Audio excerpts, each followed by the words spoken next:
രാമ രാമ രാമ ഹരേ ഹരേ ഹരേ കൃഷ്ണ കൃഷ്ണ കൃഷ്ണ ഹരേ ഹരേ ഹരേ രാമ രാമ രാമ ഹരേ ഹരേ ഹരേ കൃഷ്ണ കൃഷ്ണ കൃഷ്ണ ഹരേ ഹരേ ഹരേ രാമ രാമ രാമ രാമ ഹരേ ഹരേ ഹരേ കൃഷ്ണ കൃഷ്ണ കൃഷ്ണ ഹരേ ഹരേ ഹരേ രാമ രാമ രാമ രാമ ഹരേ ഹരേ ഹരേ കൃഷ്ണ പ്രഭുജി. പ്രണാമം പ്രഭുജി. ഹരേ കൃഷ്ണ പ്രണാമം എല്ലാവർക്കും. ഹരേ കൃഷ്ണ പ്രഭുജി പ്രണാമം. ഹരേ കൃഷ്ണ എല്ലാവർക്കും പ്രണാമം. നമുക്ക് പ്രാർത്ഥനയിലേക്ക് കടക്കാം. ഓം നമോ ഭഗവതേ വാസുദേവായ, ഓം നമോ ഭഗവതേ വാസുദേവായ, ഓം നമോ ഭഗവതേ വാസുദേവായ, ഓം നമോ ഭഗവതേ വാസുദേവായ. നാരായണം നമസ്കൃത്യം നരം ചൈവ നരോത്തമം ദേവീം സരസ്വതീം വ്യാസം തതോ ജയമുദിരേത്. നഷ്ടപ്രായേഷു ഭദ്രേഷു നിത്യം ഭാഗവത സേവയാ ഭാഗവതേ ഉത്തമ ശ്ലോകേ ഭക്തിർഭവതി നൈഷ്ഠികീം. മൂകം കരോതി വാചാലം പങ്കും ലംഘയതേ ഗിരിയകൃതമഹം വന്ദേ പരമാനന്ദമാധവം ശ്രീഗുരു ദീനതാരിണം ശ്രീചൈതന്യമീശ്വരം. അജ്ഞാനതിമിരാന്ധസ്യ ജ്ഞാനാഞ്ജലശലാകയാ ചക്ഷുർമിലിതം യേന തസ്മൈ ശ്രീഗുരുവേ നമഃ. ശ്രീചൈതന്യം മനോഭീഷ്ടം സ്ഥാപിതം യേന ഭൂതലേ സ്വയം രൂപകഥാ മഹ്യം തദാദിസഭാന്തികം. വന്ദേഹം ശ്രീഗുരു ശ്രീയുതപദകമലം ശ്രീഗുരും വൈഷ്ണവാംശ ശ്രീരൂപം സാഗരജാതം സഹന രഘുനാഥാനിധം തം സജീവം സാവേദം സാവധൂതം പരിജന സഹിതം കൃഷ്ണ ചൈതന്യദേവം ശ്രീരാധാകൃഷ്ണപാദാൻ സഹന ലളിത ശ്രീവിശാഖാനിം താം ച. ഹേ കൃഷ്ണ കരുണാ സിന്ധോ ദീനബന്ധോ ജഗത്പദേ ഗോപേശ ഗോപികാ കാന്ത രാധാ കാന്ത നമസ്തുതേ.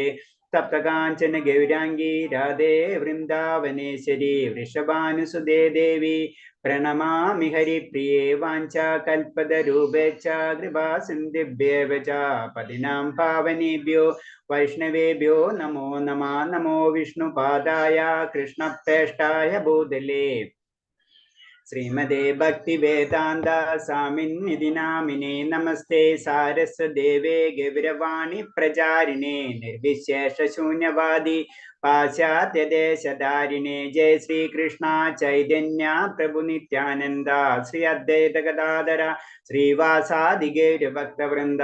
ഹരേ കൃഷ്ണ കൃഷ്ണ കൃഷ്ണ ഹരേ ഹരേ. ഹരേ രാമ രാമ രാമ ഹരേ ഹരേ. ഹരേ കൃഷ്ണ കൃഷ്ണ കൃഷ്ണ ഹരേ ഹരേ. ഹരേ രാമ രാമ രാമ ഹരേ ഹരേ.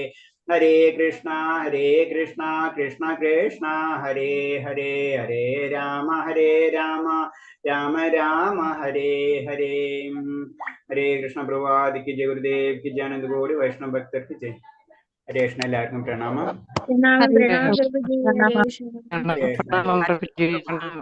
ഹരേ കൃഷ്ണ.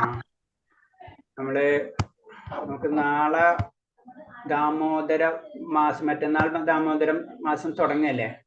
അപ്പൊ നാളെ നമുക്ക് ജസ്റ്റ് ഒരു 10 മിനിറ്റ് അതിന്റെ ക്ലാസ് എടുക്കാം. എന്താണ് ദാമോദരം, എങ്ങനെയാണ് നമ്മള് ഭഗവാനെ പൂജ ചെയ്യേണ്ട കാര്യങ്ങളൊക്കെ കേട്ടോ. അപ്പൊ ഒന്ന് മൈൻഡിൽ ഉണ്ടായാൽ മതി. നമുക്ക് മറ്റന്നാളുണ്ടല്ലോ, അപ്പൊ നാളെ ക്ലാസ് അത് ചെയ്യാം. ഇന്നിപ്പോ നമുക്ക് കണ്ടിന്യൂസ് ക്ലാസ് ചെയ്യാം. ഒരു 15 മിനിറ്റോളം മതിയാവും. ജസ്റ്റ് എങ്ങനെയാണ് അത് ചെയ്യേണ്ടതെന്നൊക്കെ എന്നുള്ള രീതിയിൽ നിങ്ങൾ കണ്ടിട്ടുണ്ടാവും, എന്നിരുന്നാലും അറിയാത്തവർക്കും. പിന്നെ പറ്റുമെന്ന് വെച്ച് കഴിഞ്ഞാല് അതിന്റെ ഒരു പ്രിന്റിങ്ങിൽ നിങ്ങൾ എടുത്തു വെച്ച് കഴിഞ്ഞാൽ ബെറ്റർ ആയിരിക്കും. പ്രിന്റ് എടുക്കാത്തവര് ജസ്റ്റ് നമ്മള് സ്റ്റുഡിയോയില അല്ലെങ്കിൽ സിമ്പിളാ ഒന്നും പറ്റില്ലെങ്കിൽ അതിന്റെ കളർ പ്രിന്റിങ്ങിൽ എടുക്കാം. എന്നിട്ട് എടുത്തിട്ട് അത് വെച്ചിട്ട് പ്രാർത്ഥിക്കാം. ഇത്രയും ദിവസം, ഒരു മാസമല്ലേ ഉള്ളൂ. അത് നാളെ, അപ്പൊ ഇന്ന് മറ്റന്നാൾക്ക് അതൊന്ന് റെഡിയാക്കാം. ജസ്റ്റ് ഇവിടെ കൊടുത്തു കഴിഞ്ഞാൽ പെർമനന്റ് ആയിട്ട് ചെറിയൊരു ബുക്കിന്റെ സൈസ് ഒരു ചെറിയൊരു 15 എന്നുള്ള രീതിയില, 15-12 ഒരു സെന്റിമീറ്റർ, ഒരു അര അടി ഹൈറ്റിലുള്ളത് ജനറൽ ആയിട്ട് വരും. അത് ചെറിയ അത്ര വലുതാവണമെന്നില്ല, ഒരു മീഡിയം ഹൈറ്റ്. അത് എപ്പോഴും നമ്മൾ ഭഗവാന്റെ ഫോട്ടോയിൽ ചെറുതായിരിക്കണം. അപ്പൊ അങ്ങനത്തെ രീതിയിൽ. അപ്പൊ അത് പ്രിന്റ് എടുക്കാൻ പറ്റുന്ന പ്രിന്റ് എടുക്കുക, അല്ലെങ്കിൽ കളർ അതും പറ്റിയിട്ടില്ലെങ്കിൽ കളർ എടുത്തിട്ട് ഒന്നുമില്ലെങ്കിൽ നമുക്ക് സെൻസ് ഇത് ചെയ്യുമല്ലോ നമ്മള്, എന്താ പറയാ, ഫോട്ടോ പ്ലാസ്റ്റിക്കിന്റെ ഇത് ചെയ്യില്ലേ, ലാമിനേറ്റ് ചെയ്യാം നമുക്ക്. അങ്ങനെ വേണമെങ്കിൽ ഉപയോഗിക്കാം. അപ്പൊ തൽക്കാലത്തേക്ക് ലാമിനേറ്റ് ചെയ്തിട്ട് വെക്കാം. കളർ പ്രിന്റ് എടുക്കാൻ ലാമിനേറ്റ് ചെയ്യാം. അപ്പൊ അവർ തന്നെ പ്രിന്റ് തന്നെ എടുക്കുന്നവർ അവർ പ്രിന്റ് എടുത്ത് ലാമിനേറ്റ് ചെയ്താണത്. അറ്റ്ലീസ്റ്റ് അത്രയെങ്കിലും ചെയ്യാം. അല്ലെങ്കിൽ പെർമനന്റ് ആയിട്ട് വെക്കാൻ ആഗ്രഹിക്കുന്നവര് കുറച്ച് സ്റ്റുഡിയോയിൽ കൊടുത്തു കഴിഞ്ഞാൽ അത് ചെയ്ത് ഉണ്ടല്ലോ, വെറുതെ യൂട്യൂബിൽ അടിച്ചാൽ കിട്ടും. അപ്പൊ അവർക്ക് അറിയാൻ പറ്റും. അത് ചെയ്യാൻ ശ്രമിക്കാം. അപ്പൊ നാളെ അത് റെഡിയാക്കാം. പിന്നെ മറ്റന്നാള് പരീക്ഷണം. മറ്റന്നാൾ അപ്പൊ കുറച്ച് നമ്മളെ സൈഡിൽ നിന്ന് ഒരു ദിവസം തുടങ്ങല്ലേ, അപ്പൊ അറ്റ്ലീസ്റ്റ് ഒരു മുല്ലമാലയും അതൊക്കെ വെച്ചിട്ട് ഭഗവാനൊന്ന് സന്തോഷിപ്പിക്കുക അല്ലെ. നമ്മുടെ ലക്ഷ്യം എന്ന് പറഞ്ഞു കഴിഞ്ഞാൽ ഭഗവാന്റെ ഇന്ദ്രിയങ്ങളെ സന്തോഷിപ്പിക്കുക എന്നുള്ളതാണ്. ആ ലക്ഷ്യത്തിലേക്ക് നമ്മൾ കടക്കണം. അത് നമുക്ക് ഡീറ്റെയിൽ ആയിട്ട് പറയും. ഞാനിത് പറഞ്ഞെന്ന് വെച്ച് കഴിഞ്ഞാൽ നാളെ ഒരു ദിവസം ഉണ്ട്. അതിനുവേണ്ടി നമ്മൾ അറ്റ്ലീസ്റ്റ് ഫോട്ടോ തയ്യാറാക്കി വെക്കണം. പിന്നെ ചിരാതുള്ളവര് ചിരാത്, അല്ലെങ്കിൽ ജസ്റ്റ് നമ്മള് ഇത് തന്നെ ഉണ്ടാവുമല്ലോ വിളക്ക്, ആ വിളക്ക് തന്നെ ഇത് മതി. ലക്ഷ്മി വിളക്കായാലോ? ലക്ഷ്മി വിളക്കായാലും കുഴപ്പമില്ല, നമ്മൾക്ക് ചെയ്യേണ്ട രീതി. ഉണങ്ങിയ തുളസി തണ്ടില്ലേ പ്രഭുജി, അങ്ങനെയും ചെയ്യാലോ. അതന്നെ, തുളസി തണ്ടാണ് ഏറ്റവും നല്ല തുളസി തണ്ടാ പറയുന്നത്. രാവിലെയാണോ ചെയ്യേണ്ടത് പ്രഭുജി? രാവിലെയും വൈകിട്ടും പ്രഭുജി. തുളസി തൊണ്ട് എങ്ങനെ കത്തിക്കുന്നത്? തുളസി തണ്ട് നമ്മള് ഉണങ്ങിയ തുളസി, അതിന് പറഞ്ഞത് ഉണങ്ങി ഉണ്ടെങ്കിൽ മതി. അപ്പൊ അതിലേക്ക് കൂടുതൽ കിടക്കണ്ട. അപ്പൊ അടുത്ത പ്രാവശ്യം വരുമ്പോഴേക്കും നമ്മുടെ വീട്ടിൽ ഇപ്പൊ കുറെ നാൾ കഴിയുമ്പോ തുളസി ഉണങ്ങുമല്ലോ, അത് സൂക്ഷിച്ചു വെക്കണം. ഇഷ്ടംപോലെ ഇരിപ്പുണ്ടായിരുന്നു. അത് എന്തോ ചെയ്യണമെന്ന് പറഞ്ഞ പ്രഭുജി, എനിക്ക് അറിഞ്ഞൂടെ, മനസ്സിലായില്ല. അത് ഇപ്പൊക്ക് ഏറ്റവും ബെറ്റർ ആയിട്ടുള്ള സമയമാണ്. അത് ചെറിയ ചെറിയ പീസുകളാക്കാം. നമ്മളൊരു കൈവിരലിന്റെ ഏകദേശം ഒരു 2 ഇഞ്ച് വലിപ്പത്തില് തുളസി പീസുകളാക്കാം. 2 അല്ലെങ്കിൽ ഒരു 4 ഇഞ്ച് ആയിക്കോട്ടെ. അപ്പൊ 4 ഇഞ്ചിൽ ഇത്ര ഹൈറ്റില് നമ്മളൊരു വിരലിന്റെ ഹൈറ്റില്. എന്നിട്ട് അതിന്റെ സൈഡില് നമുക്ക് എന്താ പഞ്ഞില്ലേ, സാധാരണ പഞ്ഞ് കിട്ടുമല്ലോ, അത് വാങ്ങിച്ചിട്ട് തിരിക. അങ്ങനെ കുറെ ഉണ്ടാക്കി വെക്കാം അങ്ങനത്തെ. എന്നിട്ട് അത് നെയ്യിൽ മുക്കി വെക്കാം. അത് കഴിച്ചിട്ട് ഭഗവാനെ ആരാധിക്കുക. അതിന് ഏറ്റവും നല്ലത് പറയുന്നത് തുളസി ഇല്ല. അപ്പൊ തുളസി നമ്മൾ അതിനു വേണ്ടി ഉപയോഗിക്കണം. അത് ഇല്ലാത്ത സാധാരണ അത് പ്രാക്ടിക്കൽ അല്ല, എല്ലാവർക്കും വളരെ അപൂർവം പേർക്ക് അത് കിട്ടുള്ളൂ അങ്ങനത്തെ കാര്യങ്ങൾ. ഇഷ്ടം പോലെ ഉണങ്ങിയത് ഉണ്ടായിരുന്നു. അപ്പൊ അതുണ്ടെങ്കിൽ ഇനി സൂക്ഷിച്ചു വെക്കുക. അങ്ങനത്തെ കാര്യങ്ങൾക്ക് നമുക്ക് ഉപയോഗിക്കാൻ പറ്റും. അതേപോലെ നെയ്യ് വിളക്ക് ചെയ്യണം. സാധാരണ നമ്മൾ സാധാരണ എണ്ണയില്ല സാധാരണ ഉപയോഗിക്കാം, നെയ്യ് തന്നെ ഉപയോഗിക്കാം. പരിശുദ്ധമായിട്ട് നെയ്യ് കിട്ടാൻ ശ്രമിക്കണമെങ്കിൽ അത് ശ്രമിക്കുക. കാരണം 1 മാസത്തെ കാര്യമുള്ളൂ. അപ്പൊ അതിനു വേണ്ടി 2 നേരവും ആരതി നമ്മള്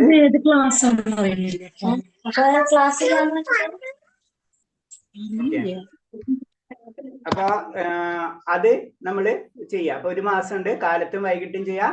എല്ലാവരെ കൊണ്ടും ചെയ്യിപ്പിക്കാൻ ശ്രമിക്കുക. നമ്മളെ വീട്ടിൽ ആരൊക്കെ ഉണ്ട് അവർക്ക് ഓരോ പ്രാവശ്യം അത് ഞാൻ ഡീറ്റെയിൽ ആയിട്ട് നാളെ പറഞ്ഞു തരാം എങ്ങനെയാണ് ചെയ്യേണ്ട രീതിയിൽ. എല്ലാവരെ കൊണ്ടും നമ്മളെ റിലേറ്റീവ്സ് ആരെങ്കിലും വരുന്നുണ്ടെങ്കിൽ, ആ സമയത്ത് വരുന്നുണ്ടെങ്കിൽ, കാലത്ത് വരുന്നുണ്ടെങ്കിൽ, കാലത്തും വൈകിട്ടായിരിക്കുമല്ലോ നമ്മൾ പൂജാർപ്പ് ഓപ്പൺ ചെയ്യുന്ന സമയം.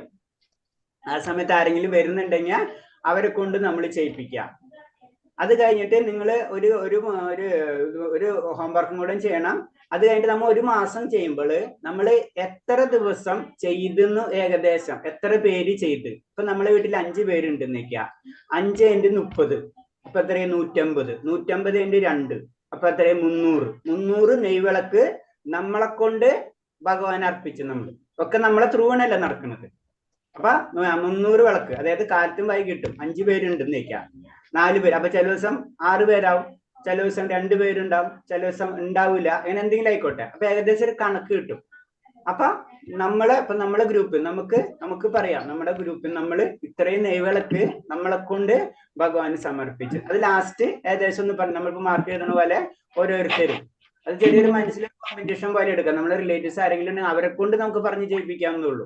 നമുക്ക് ആ കാര്യങ്ങൾ പറഞ്ഞു കൊടുത്തിട്ട് അറ്റ്ലീസ്റ്റ് വേറെ ഒന്നും ചെയ്തിട്ടില്ല ഈ 1 മാസമെങ്കിലും നമുക്ക് അവരെ കൊണ്ടായാലും അവരുടെ വീട്ടിലായാലും അവരെല്ലാവരും പൂജ ചെയ്യുന്നവരുണ്ടെങ്കിൽ ഭഗവാന്റെ പൂജയല്ലേ ചെയ്യുന്നത്. അപ്പൊ ഭഗവാന്റെ പൂജ കൂടെ ഒരു വിളക്കും കൂടെ നിങ്ങൾ സ്പെഷ്യൽ ആയിട്ട് ആ മാസത്തില് നിങ്ങൾ സ്പെഷ്യൽ ആയിട്ട് ചെയ്യാം.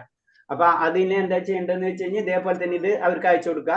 അവർ ചൊല്ലാൻ പറ്റിയില്ലെങ്കിലും അറ്റ്ലീസ്റ്റ് ഹരേ കൃഷ്ണ മന്ത്രം ഒന്നും ചെയ്തിട്ടില്ല, അതിന് ഹരേ ഇല്ല എന്ന് വെച്ചാൽ അവർ ഏത് മന്ത്രങ്ങളും ഉപയോഗിച്ചോട്ടെ, ഭഗവാന്റെ രൂപത്തിന് അത്. അപ്പൊ അവരെ കൗണ്ടും കൂടെ നമ്മൾ എടുക്കാം.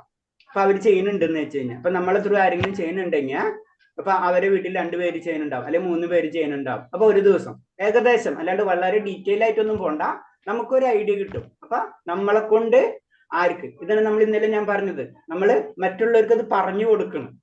അപ്പൊ അതിന്റെ ബെനിഫിറ്റ് ഇൻഡയറക്റ്റ് ആയിട്ട് നമുക്ക് കിട്ടിയിരിക്കും. അപ്പൊ അത് നമുക്കറിയാതെ, നമുക്കത് ചെറിയ ചെറിയ കാര്യങ്ങൾ അത് ശ്രമിക്കുക ചെയ്യാൻ പറ്റാവുന്നത്. ഹരേ കൃഷ്ണ പ്രഭുജി, അത് ഈ തുളസിത്തണ്ടിൽ ഈ പഞ്ഞി ചുറ്റിയിട്ട് അത് നെയ്യ് മുക്കിയിട്ട് കിടുന്നത് വരെയോ അതോ ഇത്ര പ്രാവശ്യം? ഒരു പ്രാവശ്യമുണ്ട്, ഇത്ര പ്രാവശ്യമുണ്ട്. അത് താഴത്ത് 3, 2, 4, 7 അങ്ങനെ. അത് ഞാൻ കറക്റ്റായിട്ട് നാളെ ഡീറ്റെയിൽ ആയിട്ട് പറഞ്ഞുതരാം. അത് കെടുന്ന വരില്ല, അത് കഴിഞ്ഞു കഴിഞ്ഞാൽ നമുക്ക് ഇതിലേക്ക് ഇടാം. ആദ്യം പാദങ്ങളില്, പിന്നെ അരക്കെട്ടില്, പിന്നെ ശിരസില് അല്ലെ? ശിരസില് പിന്നെ മൊത്തം. അതാ ഗ്രൂപ്പിൽ അയച്ച ഫോട്ടോസിലുണ്ട്. ഫോട്ടോസിലുണ്ട്. ഞാൻ ഡീറ്റെയിൽ ആയിട്ട് അതൊക്കെ പറഞ്ഞുതരാം. അപ്പൊ ഞാൻ പറഞ്ഞു വന്നത് ഇത്രേ ഉള്ളൂ. നമ്മള് അറ്റ്ലീസ്റ്റ് നാളേക്ക്, നിങ്ങള് നാളെ ഞാൻ മറ്റന്നാൾ കാലത്തേക്ക് അറ്റ്ലീസ്റ്റ് ഭഗവാന്റെ ഒരു ഫോട്ടോ കളർ പ്രിന്റ് ലാമിനേറ്റ് ചെയ്യാം. അതെല്ലാവർക്കും ചെയ്യാൻ പറ്റുള്ളൂ. കൂടെ 25-30 രൂപയോളം വരുള്ളൂ. അത് പറ്റാവുന്നവരുണ്ടെന്ന് വെച്ച് കഴിഞ്ഞാൽ ഒരു ഫോട്ടോ, ചെറിയ ഫോട്ടോ, നമ്മൾ സാധാരണ ചെറിയ ബുക്കിന്റെ ഒക്കെ സൈസുള്ള ഒരു ഫോട്ടോ ഇവരോട്, ശ്രീകാരോട് പറഞ്ഞു കഴിഞ്ഞാൽ അവർ ചെയ്തു തരും. അപ്പൊ അത് 200 രൂപ 300 രൂപ ഒക്കെ വരുന്നുണ്ട് ആവറേജ്. അത് വാങ്ങിച്ച് അത് സെറ്റ് ചെയ്ത് വെച്ചാൽ നമുക്ക് പെർമനന്റ് ആണ് അത്. അപ്പൊ അവിടെ പൂജാ റൂമിൽ വെക്കാം. അതിലിപ്പോ നമുക്ക് പെട്ടെന്ന് വേണമെന്ന് വെച്ചാൽ ഇങ്ങനെ ചെയ്ത് വെക്കാം. പിന്നെ കുറച്ച് അറ്റ്ലീസ്റ്റ് ഒരു മാല നമ്മള് കുറച്ച് അന്നത്തെ ദിവസം കാലത്തല്ലേ, അപ്പൊ കുറച്ച് അതിന്റെ പ്രത്യേകതയായിട്ടുള്ള പൂജാദ്രവ്യങ്ങളും കാര്യങ്ങളും ശ്രദ്ധിക്കാം. പ്രത്യേകം നെയ്യ് വാങ്ങിച്ചു വെക്കാം. ഇത്ര നമ്മള് നാളേക്ക് ചെയ്യണം. അപ്പൊ നാളെ പിന്നെ അതെങ്ങനെയാണ് ചെയ്യേണ്ടതും അതിന്റെ വിശേഷങ്ങളും നമുക്ക് ഒരു 10 മിനിറ്റ് ചർച്ച ചെയ്യാം. ഓക്കെ, അതെല്ലാവരും ചെയ്യണം. അത് കഴിഞ്ഞിട്ട് ഒരു കൗണ്ട് നമ്മളെ സൈഡിൽ നിന്ന് ഏകദേശം നമ്മളെ വീട്ടിൽ എല്ലാവരും ചെയ്യണമെന്നില്ല, ചെയ്യുന്നവരെ കൊണ്ട് ചെയ്യിപ്പിക്കാം. ഹരേ കൃഷ്ണ പ്രഭുജി. കൃഷ്ണ, മുല്ലപ്പൂമാല തന്നെ വേണം? തെച്ചിയും തുളസിയും കൂടി നമ്മള് കെട്ടിയിട്ടിട്ടാലും മതിയോ? അല്ല, തുളസിമാലയാണ് ബെറ്റർ. പിന്നെ തെച്ചും തുളസി നമുക്ക് ചെയ്യാൻ പറ്റുന്ന അത് ചെയ്യും, കുഴപ്പമൊന്നുമില്ല. പക്ഷെ എപ്പോഴും തുളസിമാലയാണ് ഭഗവാൻ പറയുന്നത്. നമ്മളിപ്പോ ഇത്രയും പഠിക്കുന്ന തുളസിമാല, ചെത്തിനെ പറ്റി നമ്മളിവിടെ പറഞ്ഞിട്ടില്ലല്ലോ. ചെത്തിനോട് അതല്ല, പക്ഷെ തുളസി മാല നമ്മൾ ഭഗവാന് ചേർത്തേണ്ടത്. അല്ലെങ്കിൽ നമുക്ക് മുല്ലമാല ചേർത്താം. മുല്ലമാല ചേർക്കണത് നല്ലത് തന്നെയാണ് ഭഗവാന്. വെളുത്ത പൂക്കള് ഒക്കെ ഭഗവാൻ ഇഷ്ടമാണ്. അതൊക്കെ അറിയാം. വെളുത്തെന്ന് പറയുമ്പോ ഒരു സാത്വിക ഗുണത്തിലേക്ക് പോയി. അതൊക്കെ കൃഷ്ണന്റെ അല്ലാത്ത ഫോട്ടോ മതിയായിരിക്കുമോ പ്രഭുജി? കൃഷ്ണന്റെ യശോദന്റെ ഉള്ള ഫോട്ടോ അല്ല, നമ്മള് ആ ഗ്രൂപ്പിൽ ഇട്ടിട്ടുണ്ട് ആ ഫോട്ടോ. കേട്ടിട്ടുള്ള ഫോട്ടോ ഗ്രൂപ്പിലുണ്ട്. ആ ഫോട്ടോ വേണം. അപ്പൊ നമ്മളത് ആരെങ്കിലും അവര് പറഞ്ഞു കഴിഞ്ഞാൽ അവര് പ്രിന്റ് എടുത്ത് തരും. ദാമോദര ഫോട്ടോ എന്ന് പറഞ്ഞു കഴിഞ്ഞാൽ നെറ്റിൽ കിട്ടണതാണ്. അവരോട് പറഞ്ഞാൽ മതി, അവര് പറഞ്ഞപ്പോ തന്നെ പ്രിന്റ് എടുത്ത് ലാമിനേറ്റ് ചെയ്ത് തരും. അതെങ്കിലും വെക്കാം. അല്ല നമുക്ക് വേറെ രീതിയിലുണ്ടെങ്കിൽ അങ്ങനെയും ചെയ്യാം. അറ്റ്ലീസ്റ്റ് നിങ്ങൾ ഈ ഒരു മാസം അത് ചെയ്യാൻ ശ്രമിക്കുക എല്ലാവരും. പിന്നെ ഞാൻ പറഞ്ഞ ഒരു കൗണ്ട് നമുക്ക് ഒരു എടുക്കാം. അപ്പൊ നമ്മളെ ഞാനൊരു സംശയം ചോദിച്ചോട്ടെ പ്രഭുജി? പ്രഭുജി, ഇന്ന് നമുക്ക് ക്ലാസ് 8:30 ക്ലാസ് ഇത് തന്നെയാണോ നടക്കുന്നത്? സൺഡേ ക്ലാസ് അല്ലേ ഇത്? ഇല്ല, ഇത് സാധാരണ ക്ലാസ് തന്നെയല്ലേ? 671 അല്ലേ? അതെ, പക്ഷെ ഞാനേ നമുക്ക് താഴെ കൊടുത്ത ലിങ്കിൽ കയറി ഇപ്പൊ മാതാജിമാരുടെ ക്ലാസ്സിലൊക്കെ ഞാൻ കയറിപ്പെട്ടത്. അത് വേറെ ക്ലാസ് നടക്കുന്നുണ്ട്. ഇന്ന് അതല്ല പ്രഭുജി, ഇന്ന് മറ്റേ ഗിരിജ മാതാജി ഇല്ല. അത് കാരണം ആ ലിങ്ക് ഇട്ടിട്ടില്ല മാതാജി, അതാണ്. ഓഹോ, ഞാൻ ബാക്കിലേക്ക് നോക്കിയപ്പോഴാണ് ലിങ്ക് കിട്ടുന്നത്. ലേറ്റസ്റ്റ് ആയിട്ട് ഇപ്പൊ ഉച്ചയ്ക്ക് ശേഷം ഇട്ടിട്ടുണ്ടോ? ഞാൻ അതിലെ കയറി നോക്കിയത്. കിട്ടിയത് അതെന്താ അറിയോ, അതിനുശേഷമാണ് സൺഡേ ക്ലാസിന്റെ ലിങ്ക് ഇട്ടിരിക്കുന്നത്. അതുകൊണ്ടാണ് അവർക്ക് അങ്ങനെ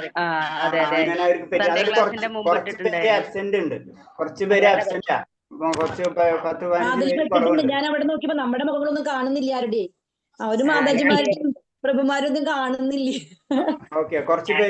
ക്ലാസ് ഇല്ലാന്ന് വിചാരിച്ചു. കുറച്ച് പേര് പിള്ളേർ മാത്രമേ ഉള്ളെന്ന് തോന്നുന്നു. കുറച്ച് പേര് കുഴപ്പമില്ല, നമുക്ക് ക്ലാസ് നടക്കട്ടെ, അവരെന്തായാലും യൂട്യൂബ് കണ്ടോളൂ. ഓക്കെ, ശരി. അപ്പൊ കൃഷ്ണ, ബാക്കി നമുക്ക് നാളെ ഡിസ്കസ് ചെയ്യാം. പ്രഭുജി ഒരു സംശയം ചോദിക്കട്ടെ.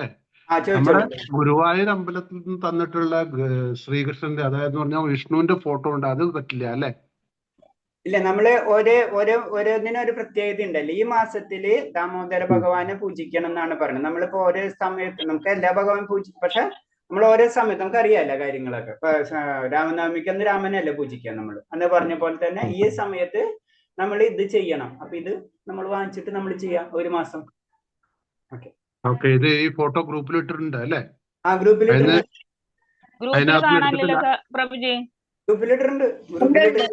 ഗ്രൂപ്പിൽ ഇത്തിരി മോളിൽ പോയിട്ടുണ്ടാവും. കുറച്ച് മുകളിലേക്ക് പോയിട്ടുണ്ട്. അത് ഇട്ടിട്ട് 2-3 ദിവസമായി ഇട്ടിട്ട്. 2-3 ദിവസമായിട്ടുണ്ട്. വേണേ ഞാൻ ഇപ്പൊ തന്നെ ഒന്ന് വേണമെങ്കിൽ ഇടാം. ഞാൻ ക്ലാസ് കഴിയുമ്പോ ഒന്നും കൂടെ ഇടാം. ഞാനിപ്പോ ക്ലാസ് ഇടാ. Level 3 group. ഈ ഗ്രൂപ്പിൽ ഞാൻ ഒന്നും കൂടെ ഇടാം. ഓക്കെ, ഞാൻ ഈ ഗ്രൂപ്പിൽ ഇടാം. അപ്പൊ ആ ഗ്രൂപ്പിൽ നിന്ന് മാതാജിമാരോട് ഞാൻ പറയാം. അപ്പൊ മാതാജിമാര് ഓരോരുത്തർ ഗ്രൂപ്പിലേക്ക് സർക്കുലേറ്റ് ചെയ്തോളൂ, ഒന്നും കൂടെ ഇടാൻ പറയാം. അപ്പൊ മൺഡേ ദിവസം ഇട്ടിട്ടുണ്ട്. ഇട്ടിട്ടുണ്ട്. ഇതില് ഒന്ന് ശ്രദ്ധിച്ചാൽ മതി. അപ്പൊ അതില് ഭഗവാന്റെ ഫോട്ടോ ഉണ്ട്.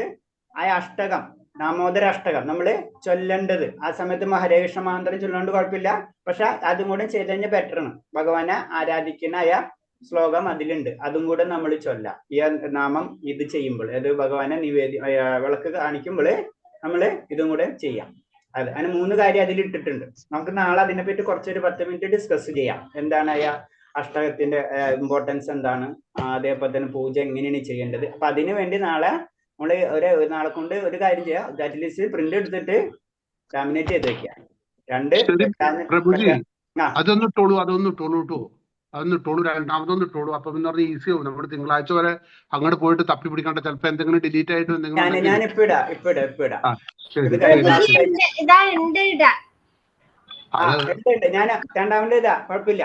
അതാണ് ബെറ്റർ, അതായിരിക്കും ബെറ്റർ. ഞാനൊന്നുകൂടെ ഇടാം. ഓക്കെ, ഹരേ കൃഷ്ണ. ഓ നമോ ഭഗവതേ വാസുദേവായ, ഓ നമോ ഭഗവതേ വാസുദേവായ, ഓ നമോ ഭഗവതേ വാസുദേവായ. അപ്പൊ നമുക്ക് അധ്യായം 16 അതിൽ പറഞ്ഞ സ്വാത്മചോദിതമായ ഭക്തിയെ കുറിച്ച് അല്പം കൂടി. കഴിഞ്ഞ അധ്യായവും അത് തന്നെ ആയിരുന്നു അല്ലെ? 15-ാം അധ്യായത്തിലും സ്വാത്മചോദിതമായ ഭക്തിയെ കുറിച്ച് അല്പം കൂടി എന്നുള്ള കാര്യങ്ങൾ. അതിന് ഡീറ്റെയിൽ ആയിട്ട് ഒന്നും കൂടെ ഡീറ്റെയിൽ ആയിട്ട് അത് തീരുന്നില്ല. അപ്പൊ അതിൽ പറയണ ഫസ്റ്റ് പോയിന്റ് ബന്ധുത. കൃഷ്ണന്റെ, അതായത് ഭഗവാൻ ആദിരൂപത്തിന്റെ മാതാപിതാക്കളാവുക എന്നത് അതീന്ദ്രിയമായ സങ്കല്പത്തിന്റെ ഉദാത്ത മാതൃക വൃന്ദാവനവാസികളായ നന്ദമഹാരാജാവിന്റെ യശോദമാവിന്റെ മനോഭാവത്തിൽ വ്യക്തമായി കാണാം. അതായത് ഭഗവാന്റെ മാതാപിതാക്കളാവാം. അതാരാണ് ശരിക്കും? നന്ദമഹാരാജാവും യശോദമാവും ഒക്കെ അല്ലെ? ഭഗവാന്റെ ആരാണ് ശരിക്കും മാതാപിതാക്കളായി മാറുന്നു. വാസ്തവത്തിൽ ആർക്കും ഭഗവാന്റെ അച്ഛനോ അമ്മയോ ആകാൻ സാധ്യമല്ല. നമുക്കറിയാം ഭഗവാനാണ് എല്ലാതും. അപ്പൊ ഭഗവാന്റെ അച്ഛനും അമ്മയോ ആർക്കാവാൻ സാധ്യമല്ല. എന്നാൽ ഭക്തന്റെ അതീന്ദ്രിയമായ ഈ വികാരത്തെ കൃഷ്ണനോട് അച്ഛനമ്മ എന്ന നിലയ്ക്ക് ബന്ധമാണ് പറയുന്നത്. അപ്പൊ ഒരു ഭക്തന് എന്താണ് ആഗ്രഹം, അതിനനുസരിച്ചാണ് ഭഗവാൻ ഒരു പൊസിഷൻസ് കൊടുക്കുന്നത്. അതാണ് നമ്മൾ പറയുന്നത് അന്ധകാലേച്ച മാമയ സ്മരണ മുക്ത എന്ന് പറയുമ്പോൾ അന്ധകാലത്തിൽ നമുക്ക് എന്താണ് ആഗ്രഹിക്കുന്നത് അത് വെച്ച് നമ്മൾ ഈ ജീവിതം കൊണ്ട് നടക്കണം അല്ലെ? നമുക്കൊരു ആഗ്രഹം കൊണ്ട് നടക്കണം.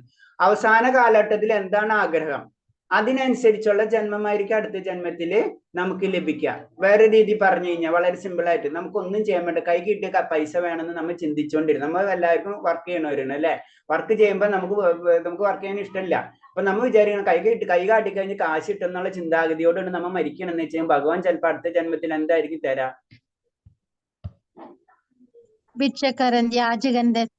അതന്നെ ഹരേ കൃഷ്ണ. അങ്ങനെയാണ് കാര്യങ്ങൾ വരുന്നത്. അതിനെ നമ്മൾ വളരെയധികം ശ്രദ്ധിക്കുന്നുണ്ട്. ഭഗവാനെ പറ്റി ചിന്തിക്കുമ്പോഴും പ്രവർത്തിക്കുമ്പോഴും നമ്മൾ ചിന്തിക്കണം. അപ്പൊ ഇതേപോലെ തന്നെ അവരെന്താണ് ഭഗവാനെ അച്ഛനമായ ഒരു വാത്സല്യ രസത്തില് ഭഗവാനെ ആരാധിക്കാൻ വേണ്ടി ആഗ്രഹിച്ചിരുന്നു. അത് കാരണം കൊണ്ടാണ് അവർക്ക് ഭഗവാന്റെ അച്ഛനമ്മയാവാൻ കിട്ടുന്നത്. അതാണ് ഭഗവാന്റെ അച്ഛനമ്മാവാൻ ആർക്കും സാധ്യമല്ല. ആ ഭക്തന്റെ ആ ഒരു മുൻജന്മ സുഹൃത്തം കൊണ്ടല്ല, മുൻജന്മത്തിൽ അവർ ആഗ്രഹിച്ചത് കാരണം കൊണ്ടാണ് അവർക്കത് ലഭിക്കുന്നത്. വൃഷ്ണികളുടെയും ധാരകയിൽ കൃഷ്ണബന്ധുക്കൾ വികാരം ഇത് തന്നെയായിരുന്നു. അപ്പൊ വൃഷ്ണികൾ എന്ന് പറഞ്ഞു കഴിഞ്ഞാൽ ഭഗവാന്റെ വംശം, പരമ്പര, കുലം നമുക്ക് പറയാം. അപ്പൊ അതേപോലെ തന്നെ ഇവരെ വികാരം ഇത് തന്നെയായിരുന്നു. അപ്പോൾ പുത്രരൂപത്തിലുള്ള ബന്ധം വൃന്ദാവനത്തിലെ വിഷ്ണു വംശത്തിൽപ്പെട്ട ധാരകവാസികളിലും പ്രകടമായിരുന്നു. അപ്പൊ വൃന്ദാവനവാസികളും അതേപോലെയുള്ളവരായിരുന്നു. അത് കാരണം കൊണ്ടാണ് അവരും ഇവരെ കൂടെ വരുന്നത്. നമുക്കറിയാം, ഭഗവാൻ ജനിക്കുമ്പോ ഭഗവാനായിട്ടുള്ള ബന്ധപ്പെട്ട എല്ലാ കാര്യങ്ങളും ഇവിടെ നമുക്കറിയാം. ഒരു പ്രൈം മിനിസ്റ്റർ വരുമ്പോൾ എന്താ സംഭവിക്കുക?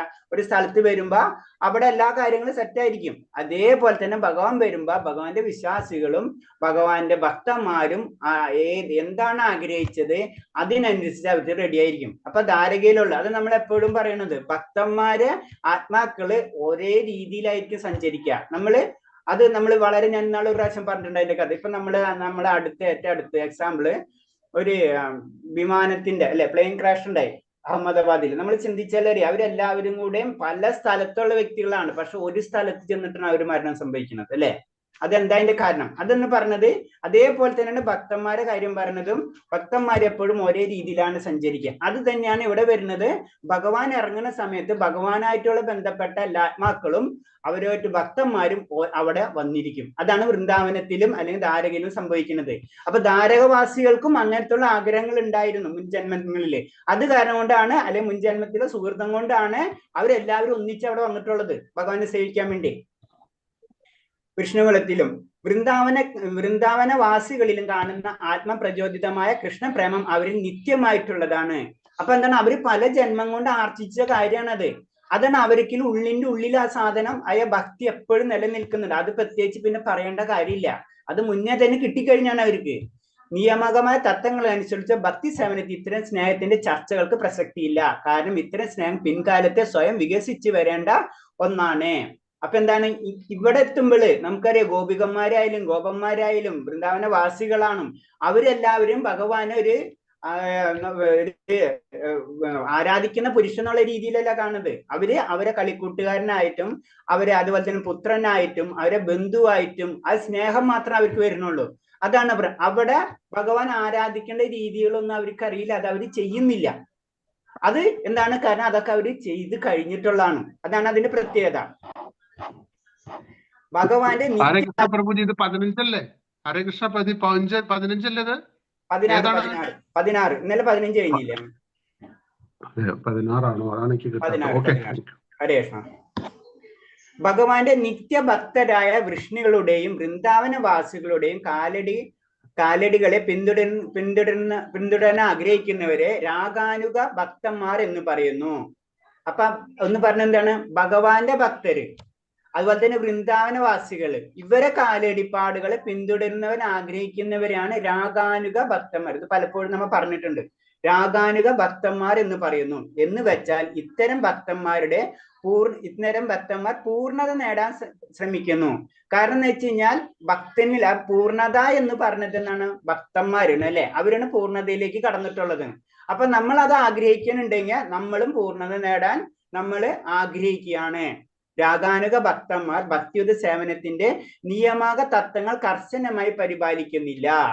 രാഗാനുഗ ഭക്തന്മാരായ ലെവലിൽ എത്തിക്കഴിഞ്ഞാൽ വിഷ്ണുകുലത്തിൽ ജനിച്ചവര് അല്ലെങ്കിൽ എന്ത് പറയുക ഗോപന്മാര് ഇവരൊന്നും ഭക്തിയുത സേവനത്തിന്റെ തത്വങ്ങളൊന്നും അവര് പരിപാലിക്കുന്നില്ല. നമ്മൾ നോക്കുമ്പോൾ അവര് പരിപാലിക്കുന്നില്ല. നമ്മളിപ്പോ നാമം ജപിക്കുന്നുണ്ടാവില്ല. അപ്പൊ അത്ര മനസ്സിലാക്കിയാൽ മതി. കാരണം അവരൊക്കെ കഴിഞ്ഞു വന്നിട്ടുള്ളതാണ്. പരോക്ഷമായുമല്ലാതെ തന്നെ ഇവർ നാരദൻ, യശോദ തുടങ്ങിയ ഭക്തജനങ്ങളോട് ആകൃഷ്ടരായി അനൈച്ഛികമായി തന്നെ അവരുടെ കാലടിപ്പാടുകൾ പിന്തുടരുകയാണ്. അപ്പൊ ഇവരെന്താണ്? നാരദൻ, യശോദ അവരെ കാലടിപ്പാടുകളാണ് ഭക്തന്മാർ പിന്തുടരുന്നത്. ഏതെങ്കിലും ഒരു നിശ്ചിത ഭക്തനെ പോലെ ആയിത്തീരാനുള്ള അഭിലാഷം ഇവരിൽ ക്രമേണ വികസിച്ചു വരുന്നു. ഈ പ്രവർത്തനത്തെയാണ് രാഗാനുഗം എന്ന് പറയുന്നത്. അപ്പൊ നമ്മള് ഭക്തന്മാര്, അതായത് നമ്മൾ രീതി പറഞ്ഞ ആചാര്യന്മാര് അല്ലെങ്കിൽ വലിയ വലിയ ഉന്നത തരത്തിലുള്ള ഭക്തന്മാര്, അവര് എന്താണ് ആഗ്രഹിക്കുന്നത്, ഈ ഭക്തിയിൽ തന്നെ പലതാവാൻ ശ്രമിക്കാം നമുക്ക്.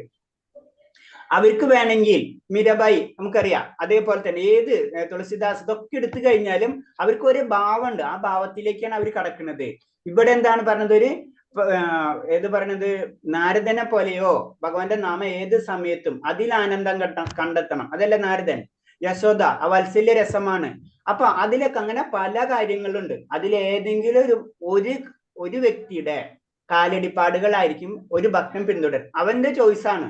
അവന് നാരദന്റെ കാലടിപ്പാടുകൾ പിന്തുടരാം, യശോദയുടെ ആ വാത്സല്യ രസം ആഗ്രഹിക്കുന്നവൻ എന്തു ചെയ്യും, യശോദരെ അല്ലെങ്കിൽ നന്ദമഹാരാജാവിന്റെ കാലടിപ്പാടുകൾ പിന്തുടരും. അതാണ് പ്രത്യേകത. അവിടെ എത്തുമ്പോൾ അതിനെ രാഗാനുഗം എന്ന് പറയുന്നത്. ഭൗതിക മാലിന്യങ്ങളിൽ നിന്ന് മുക്തി നേടിയില്ലെങ്കിൽ വ്രജമണ്ഡലത്തിലെ വൃന്ദാവന വാസികളുടെ കാലടിപ്പാടുകൾ പിന്തുടരാനുള്ള ഈ ഉത്സവം ഒരാളിൽ ഉണ്ടാവില്ലെന്ന് കാര്യം മറക്കരുതേ.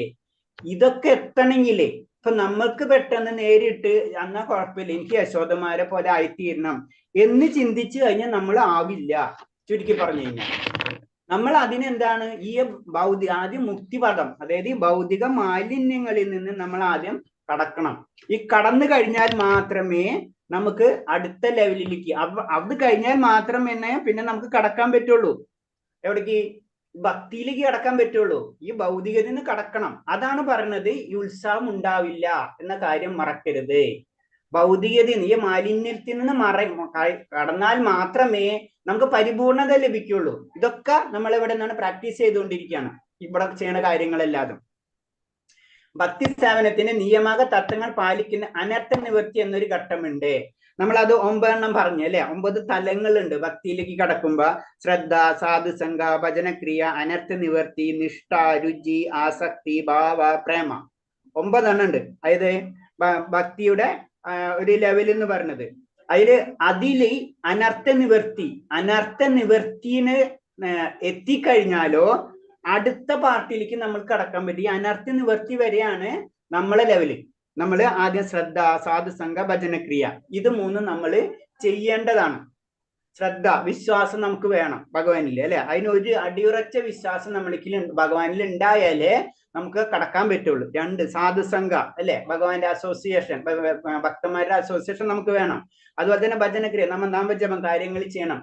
ഇത്രയും നമ്മളെ ഡ്യൂട്ടിയാ. അത് കഴിഞ്ഞിട്ടാണ് ഇതിങ്ങനെ ചെയ്തുകൊണ്ട് വരുമ്പോഴാണ് അനർത്ഥ നിവർത്തി. തെറ്റോടുകൂടി നമ്മൾ പല കാര്യങ്ങളും ഭഗവാന്റെ സേവനങ്ങൾ തെറ്റോടുകൂടി ചെയ്ത് തെറ്റില്ലാത്ത ഒരു അവസ്ഥയിലേക്ക് കടക്കുമ്പോഴാണ് നമ്മള് പിന്നത്തെ സെക്ഷനിലേക്ക് കടക്കുന്നത്. അറ്റ്ലീസ്റ്റ് നമ്മൾ ഈ 3 എണ്ണെങ്കിലും ചെയ്യണം. അത് നമ്മളെ ഡ്യൂട്ടിയാണ്. പിന്നെ ഭഗവാൻ ചെയ്തു തരുന്നതാണ്. അതാണ് പറഞ്ഞത്. അപ്പൊ അവിടെ ഈ മാലിന്യ, ഈ ഭൗതികയിൽ നിന്ന് മുക്തി നേടാനുള്ള കാര്യങ്ങൾ നമ്മൾ ചെയ്യാത്തിടത്തോളം കാലം നമുക്ക് ഈ ഉത്സാഹം ഉണ്ടാവില്ല. ഭക്തി സേവനത്തിന്റെ നിയമക തത്വങ്ങൾ പാലിക്കുന്നതിൽ അനർത്ഥ നിവൃത്തി എന്നൊരു ഘട്ടമുണ്ട്. എല്ലാവിധ ഭൗതിക മാലിന്യങ്ങളെ തിരോധനം എന്നാണ് അതിന്റെ അർത്ഥം. അവിടെ എത്തുമ്പോഴാണ് ഇതൊക്കെ വിടണം നമ്മള്. അത് കഴിഞ്ഞിട്ടാണ് പിന്നെ 5 എണ്ണം പിന്നെയും കെടുക്കാണ്. അതിൽ ലാസ്റ്റ് എത്തുന്നതാണ് ഈ പ്രേമം. അപ്പൊ എത്ര സ്റ്റെപ്പ് ഉണ്ട് നമ്മൾ ആലോചിച്ചാൽ മതി. ഭക്തി തന്നെ നമ്മൾ അതിന് മുന്നേ പല കാര്യങ്ങൾ പഠിച്ചല്ലേ. മുക്തി തന്നെ പല മുക്തി, അതേപോലെ ഈ സിദ്ധി തന്നെ പലതരം സിദ്ധി, പലതരം ലോകങ്ങള്, പലതരം വൈകുണ്ഠങ്ങള്, ഇങ്ങനൊക്കെ പറയുന്നു. അതിൽ കൂടെ ഭക്തിയുടെ കാര്യം പറയുമ്പോൾ അതിലും ഭക്തി തന്നെ നമുക്കറിയാം പലത് നവവിധ ഭക്തി ഉണ്ട്. ഈ ഭക്തി തന്നെ, ഈ ഭക്തി എന്ന് പറയുമ്പോൾ തന്നെ 9 സെക്ഷൻ ഉണ്ട്. ഈ 9 സെക്ഷനിൽ 3 എണ്ണം നമ്മൾ ചെയ്യേണ്ട കാര്യമാണ്. ഇത്രയും ചെയ്ത് കഴിഞ്ഞാലോ ഭഗവാന്റെ കരുണയ്ക്ക് വേണ്ടി നമ്മൾ അപേക്ഷിക്കാൻ തന്നെ പറ്റുള്ളൂ. അതാണ് പറഞ്ഞത്. അപ്പൊ എല്ലാവിധ ഭൗതിക മാലിന്യം തിരോധനം എന്നതാണ് അതിന്റെ അർത്ഥം. ഭക്തിയുതമായ പ്രേമത്തെ പലരും അനുകരിക്കുന്നതാകാം, എന്നാൽ യഥാർത്ഥത്തിൽ അനർത്ഥത്തിൽ നിന്ന് നിവൃത്തിയായിട്ടില്ല. അനുകരണം, നമ്മൾ അനുകരിച്ചുകൊണ്ട് കാര്യമില്ല. അതാണ് പറയുന്നത്. അനുകരിക്കുന്നതായി കാണാം, പലരും അനുകരിക്കുകയാണ് ചെയ്യുന്നത്. ഇപ്പൊ ഞാൻ പറഞ്ഞില്ല, വൃന്ദാവനത്തിൽ പോകുമ്പോ പലരും ഭഗവാന്റെ ഗോപികന്മാരൊക്കെ പോലെ ഡ്രസ്സ് ഇട്ടൊക്കെ നടക്കുന്നൊക്കെ കാണാം. അതുകൊണ്ടൊന്നും ഒരു കാര്യമില്ല. അല്ലെങ്കിൽ ഭഗവാന്റെ തന്നെ ഡ്രസ്സ് ഇട്ടൊക്കെ നടക്കാം. അതൊക്കെ ശരി, നമ്മളെ ഉന്നതിയിലേക്ക് കുറച്ച് എന്തെങ്കിലുമൊക്കെ ചെയ്യാതിരിക്കാം. പക്ഷെ അതല്ല ഭക്തി.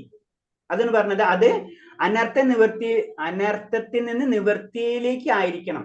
തെറ്റിൽ നിന്ന് ശരിയിലേക്ക് നമ്മൾ കടക്കണം. അവിടെ നിന്നാണ് പിന്നെ ശരിക്കും ഭക്തി സ്റ്റാർട്ട് ആവുന്നത്. അതായത് ദുശീലങ്ങളിൽ നിന്ന് മുക്തരായിട്ടുണ്ടാവില്ല ചില ഭക്തമാന്യന്മാർ. തങ്ങൾ നന്ദനാണെന്ന് അനുകരിക്കുന്നു എന്ന് പറയും, അല്ലെങ്കിൽ യശോദയാണെന്ന് ഗോപികമാരെ അനുകരിക്കുന്നു എന്ന് അവകാശപ്പെടും. അതായത് ഞാൻ ഭഗവാന്റെ നമ്മൾ സാധാരണ രീതി പറയുന്നുണ്ട്, ഭഗവാൻ എന്റെ കൂടെ തന്നെയാണ് അല്ലെ, നമ്മൾ ഭഗവാന്റെ അങ്ങനെ എല്ലാ കാര്യങ്ങളും ഭഗവാനെ കൊണ്ടടക്കണം അങ്ങനത്തെ കാര്യങ്ങൾ അതൊക്കെ അല്ല. പക്ഷെ അതൊരു അനുകരണമാണ്. ശരിക്കും നമ്മൾ ചെയ്യേണ്ട കാര്യങ്ങൾ ചെയ്യാതെ അനുകരിച്ചു കഴിഞ്ഞാൽ നമുക്കതിന്റെ പൂർണ്ണമായിട്ടുള്ള ഒരു റിസൾട്ടിലേക്ക് നമുക്ക് കടക്കാൻ കഴിയില്ല. അല്ലെങ്കിൽ യശോദയോ ഗോപികുമാരെ അനുകരിക്കുന്ന അവകാശപ്പെടാം.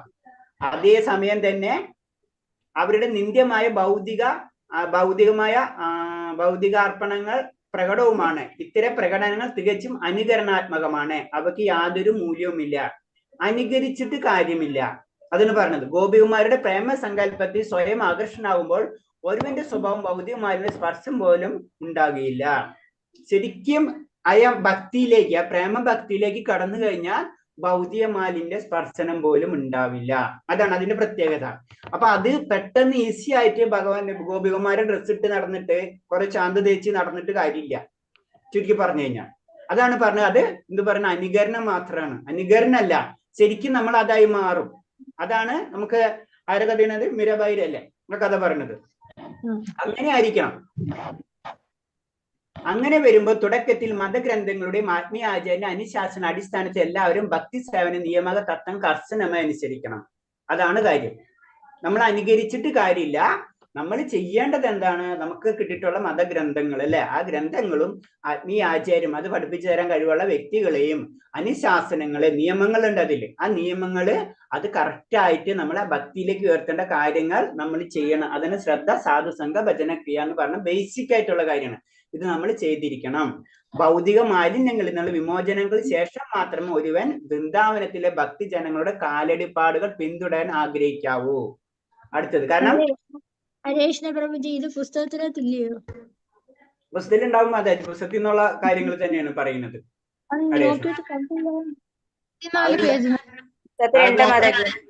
ഉണ്ട് മാതാജി, കുഴപ്പമില്ല, പിന്നെ സംസാരിക്കാം. ഉണ്ടാവും. ബുക്കില്ലാത്ത കാര്യങ്ങളൊന്നും ഇല്ല. ഹരേഷ്ണ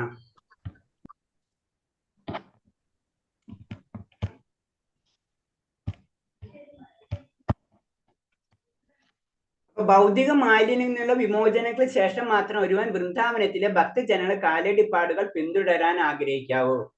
അപ്പൊ നമുക്ക് പറയണേ അതായത് ഭക്തജനങ്ങളുടെ, അതായത് നന്ദമഹാരാജ്, യശോദ അല്ലെങ്കിൽ വലിയ വലിയ ഭക്തന്മാര് അവരുടെ കാലടിപ്പാടുകൾ പിന്തുടരണമെങ്കിൽ തന്നെ നമ്മൾ ആദ്യം തന്നെ ഭൗതിക എന്നുള്ള അവസ്ഥ നമ്മൾ മാറ്റിവെക്കണം എന്നാ പറയുന്നത്.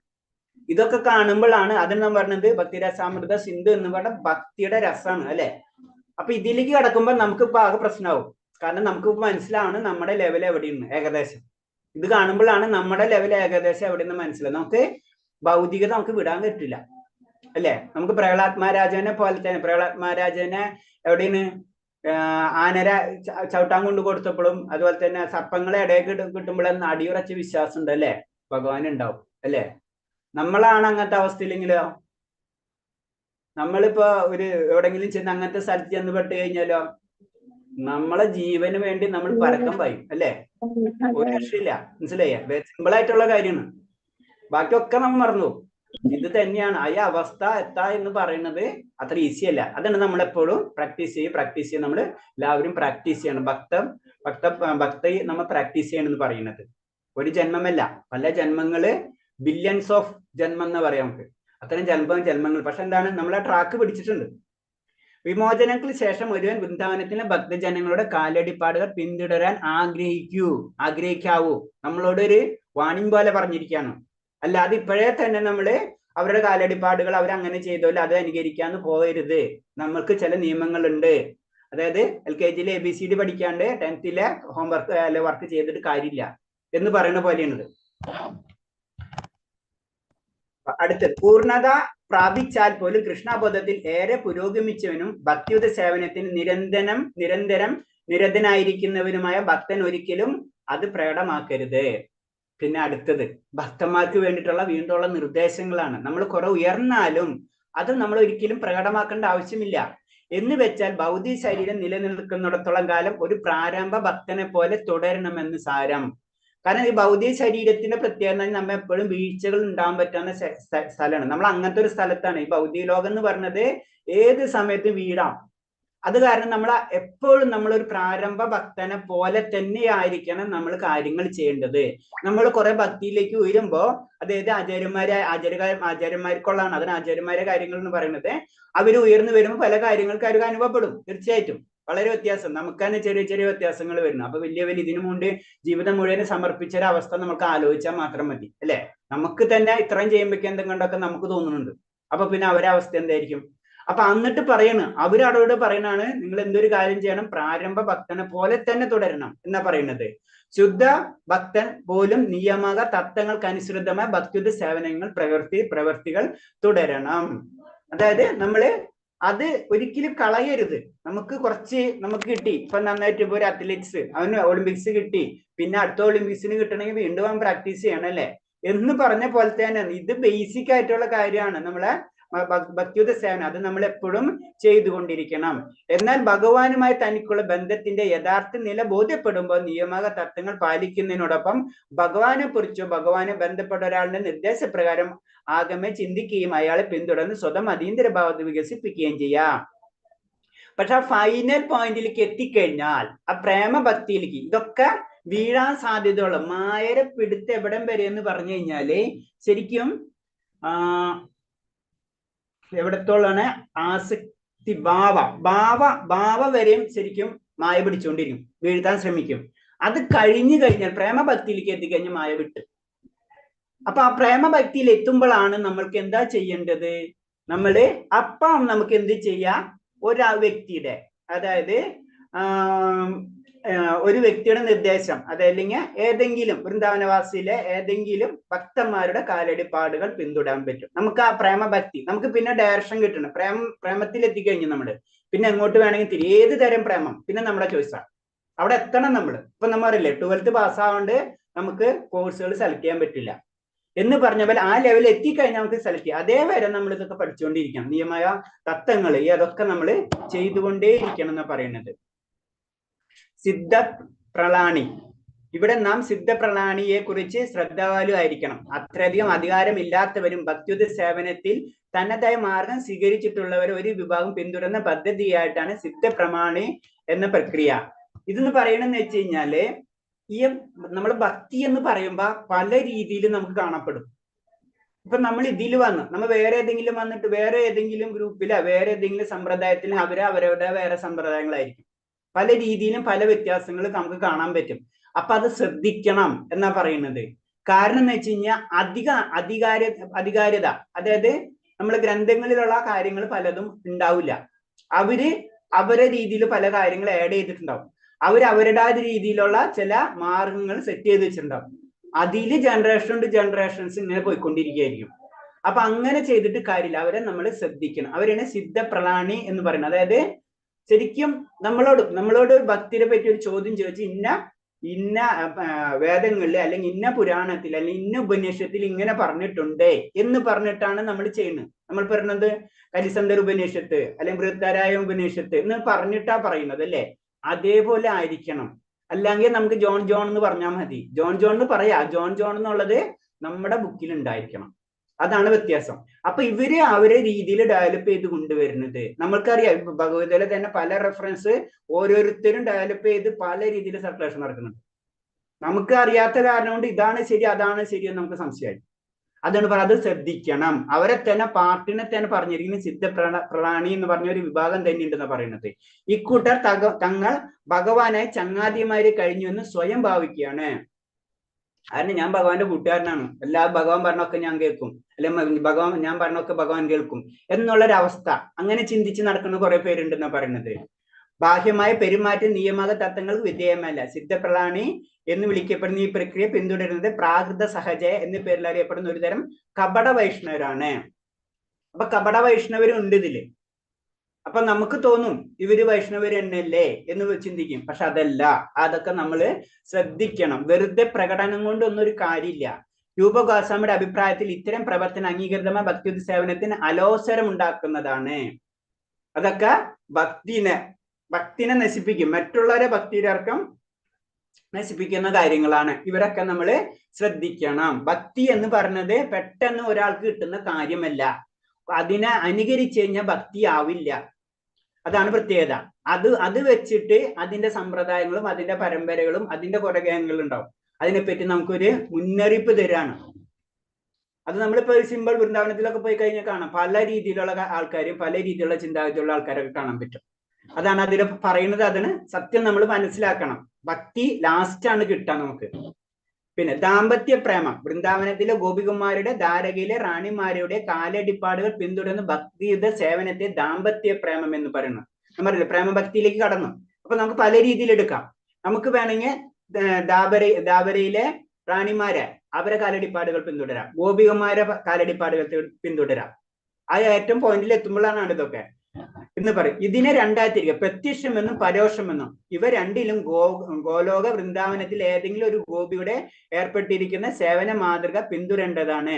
ഇപ്പൊ ഇതിന് പ്രത്യക്ഷമായാലും പരോക്ഷമായാലും എന്താ ചെയ്യണമെന്ന് വെച്ച് കഴിഞ്ഞാൽ ഗോലോക വൃന്ദാവനം, ഈ വൃന്ദാവനം അല്ല, ഗോലോക വൃന്ദാവനം. ഗോലോക വൃന്ദാവനത്തിന് എന്താ ചെയ്യണത്? എല്ലാവരും അല്ല, ഗോപികുമാരെല്ലാവരും ഭഗവാന്റെ സന്തോഷത്തിന് വേണ്ടിയാണ്, അവരെ സന്തോഷത്തിന് വേണ്ടിയല്ല. അപ്പൊ അവരെ മാതൃക പിന്തുടരാം. ഭഗവാനായ പ്രത്യക്ഷത്തിൽ തന്നെ ദാമ്പത്യ സംയോഗ ബന്ധത്തിൽ ഏർപ്പെടുന്നതിന് സാങ്കേതികമായി പേരാണ് കേളി എന്ന് പറയുന്നത്. ദാമ്പത്യം എന്നുള്ള രീതിയിൽ വരുമ്പോ അതിന് വേറൊരു പേരാണ് കേളി എന്ന് പറയും. ഭഗവാനും ഗോപിമാരും തമ്മിലുള്ള സംയോഗ പ്രേമം ആസ്വദിക്കുന്നവരുടെ ഭക്തന്മാരുണ്ട്. അവർക്ക് ഭഗവാനും ഗോപികുമാരും തമ്മിൽ ബന്ധപ്പെട്ട പ്രവർത്തനം കുറിച്ച് കേൾക്കുന്നത് തന്നെ ആഹ്ലാദകരമാണ്. അപ്പൊ ഇതേപോലെ തന്നെ അടുത്ത ലെവല് ഒന്ന് എന്ന് പറയുന്ന വൃന്ദാവനത്തിലെ ദാബരയിലെ റാണിമാരവസ്ഥ, അതിലേക്ക് എത്താൻ വേണ്ടി ആഗ്രഹിക്കുന്നു. അതേ രീതിയിൽ ചിന്തിക്കുന്ന ഭക്തന്മാരുണ്ടാവും. പിന്നെ ചില ഭക്തന്മാർ എന്താണ് ഗോപികന്മാരുടെ അവസ്ഥയിലെത്താം. അപ്പൊ ഗോപികന്മാരും ഭഗവാനും തമ്മിലുള്ള രാസലീല കഥകളൊക്കെ വായിക്കുമ്പോൾക്ക് അവർക്ക് ഭയങ്കര ആഹ്ലാദമായിരിക്കും. ആ കഥകളൊക്കെ കേൾക്കുമ്പോ അതിനെ കേൾക്കുമ്പോ തന്നെ അവർക്ക് ആഹ്ലാദം. അവരെന്താണ് ആ ഗോപികന്മാരുടെ അവസ്ഥയിലേക്ക് കടക്കാനാണ് അവർ ശ്രമിക്കുന്നത്. ഭക്തിയുത സേവനത്തിന്റെ നിയമക തത്വങ്ങൾ അനുസരിച്ച് പ്രവർത്തിക്കുന്നവർക്ക് മാത്രമേ സംയോഗ പ്രേമം വളർത്താനാവൂ. അപ്പൊ എന്ത് തന്നെയായാലും വീണ്ടും പറയാണ്, നമ്മൾ ചില തത്വങ്ങളൊക്കെ പരിശീലിച്ചിട്ട് വേണം. നമ്മൾ 12th കഴിയാണ്ട് വേറെ കോഴ്സുകൾ നമുക്ക് സെലക്ട് ചെയ്യാൻ പറ്റില്ല.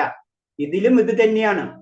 വിശേഷിച്ച് ക്ഷേത്രങ്ങളിൽ രാധയുടെയും കൃഷ്ണന്റെ ആരാധനയിലൂടെ ഇങ്ങനെയുള്ള ഭക്തന്മാർക്ക് ക്രമേണ പ്രതിഷ്ഠമൂർത്തിയുടെ സ്വാത്മചോദിതമായ പ്രേമം വളരും. അപ്പൊ നമ്മൾ 5 കാര്യം മെയിൻ ആയിട്ട് ചെയ്യുന്ന പറയുന്നത് അല്ലെ നിയമക തത്വങ്ങളില്.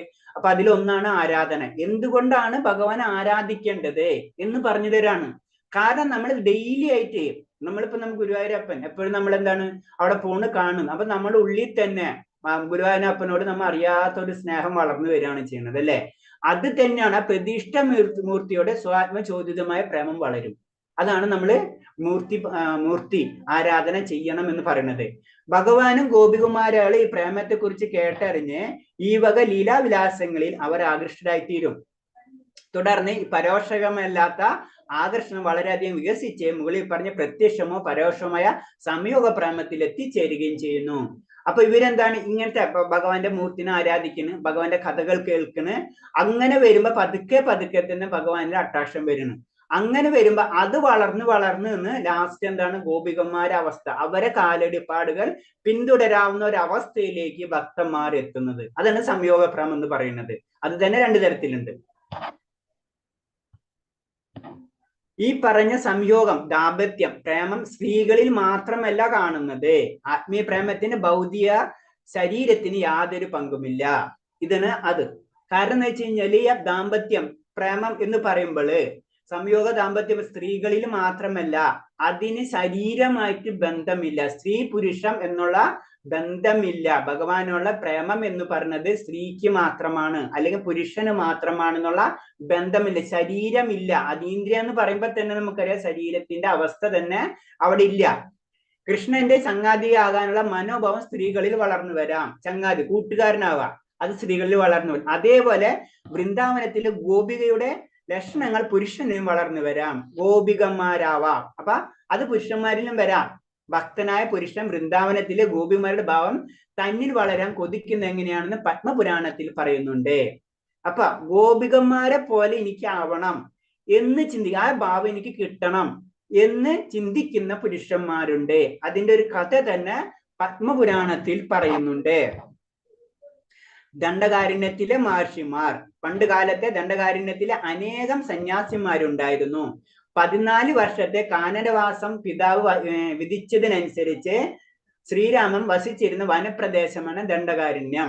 അപ്പൊ നമുക്കറിയാം ശ്രീരാമചന്ദ്രമൂർത്തിയുടെ ആ കഥ പറയുന്നത് പത്മപുരാണത്തില്. കാരണം 14 വർഷം വനവാസത്തിന് പോയിരുന്നല്ല. അപ്പൊ വനവാസത്തിന് പോയ സമയത്ത് അവിടെ കുറെ സന്യാസിമാരുണ്ടായിരുന്നു. ശ്രീരാമന്റെ സൗന്ദര്യത്തിൽ ആകർഷകരായി അദ്ദേഹത്തെ ആലിംഗനം ചെയ്യുന്നതിന് സ്ത്രീയായി തീരാൻ കൊതിച്ച അനേകം മഹർഷിമാർ അവിടെ ഉണ്ടായിരുന്നു. അപ്പൊ എന്താണ്, ഭഗവാനെ ഒരു ആലിംഗനം ചെയ്യണം എന്നുള്ള ആഗ്രഹം അവിടുത്തെ മഹർഷിമാർക്ക് വരികയാണ്. പിൻകാലത്ത് കൃഷ്ണൻ വൃന്ദാവനത്തിലെത്തിയപ്പോൾ ഗോപികന്മാരായി ജനിച്ച് ഈ മഹർഷിമാരെല്ലാം അവിടെ എത്തി. ഈ രീതിയിൽ അവർ ആത്മീയ ജീവിതത്തിന്റെ പൂർണ്ണത നേടുകയും ചെയ്തു.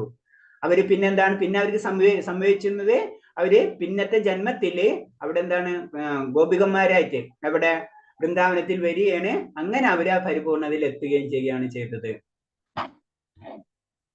ദണ്ഡകാരണ്യത്തിലെ മഹർഷിമാരുടെ കഥ ഇങ്ങനെ വ്യാഖ്യാനിക്കാം. ശ്രീരാമൻ ദണ്ഡകാരണ്യത്തിൽ വസിക്കുന്ന കാലത്തെ അദ്ദേഹത്തിന്റെ ഭക്തിയുത സേവനത്തിൽ ഏർപ്പെട്ടിരിക്കുന്ന ഋഷിമാർ അദ്ദേഹത്തിന്റെ സൗന്ദര്യത്തിൽ ആകർഷ്ടരാകുകയും കൃഷ്ണനുമായ സംയോഗ സുഖം അനുഭവിച്ചിരുന്ന വൃന്ദാവനത്തിൽ ഗോപിമാരെ കുറിച്ച് ഓർക്കുകയും ചെയ്തു.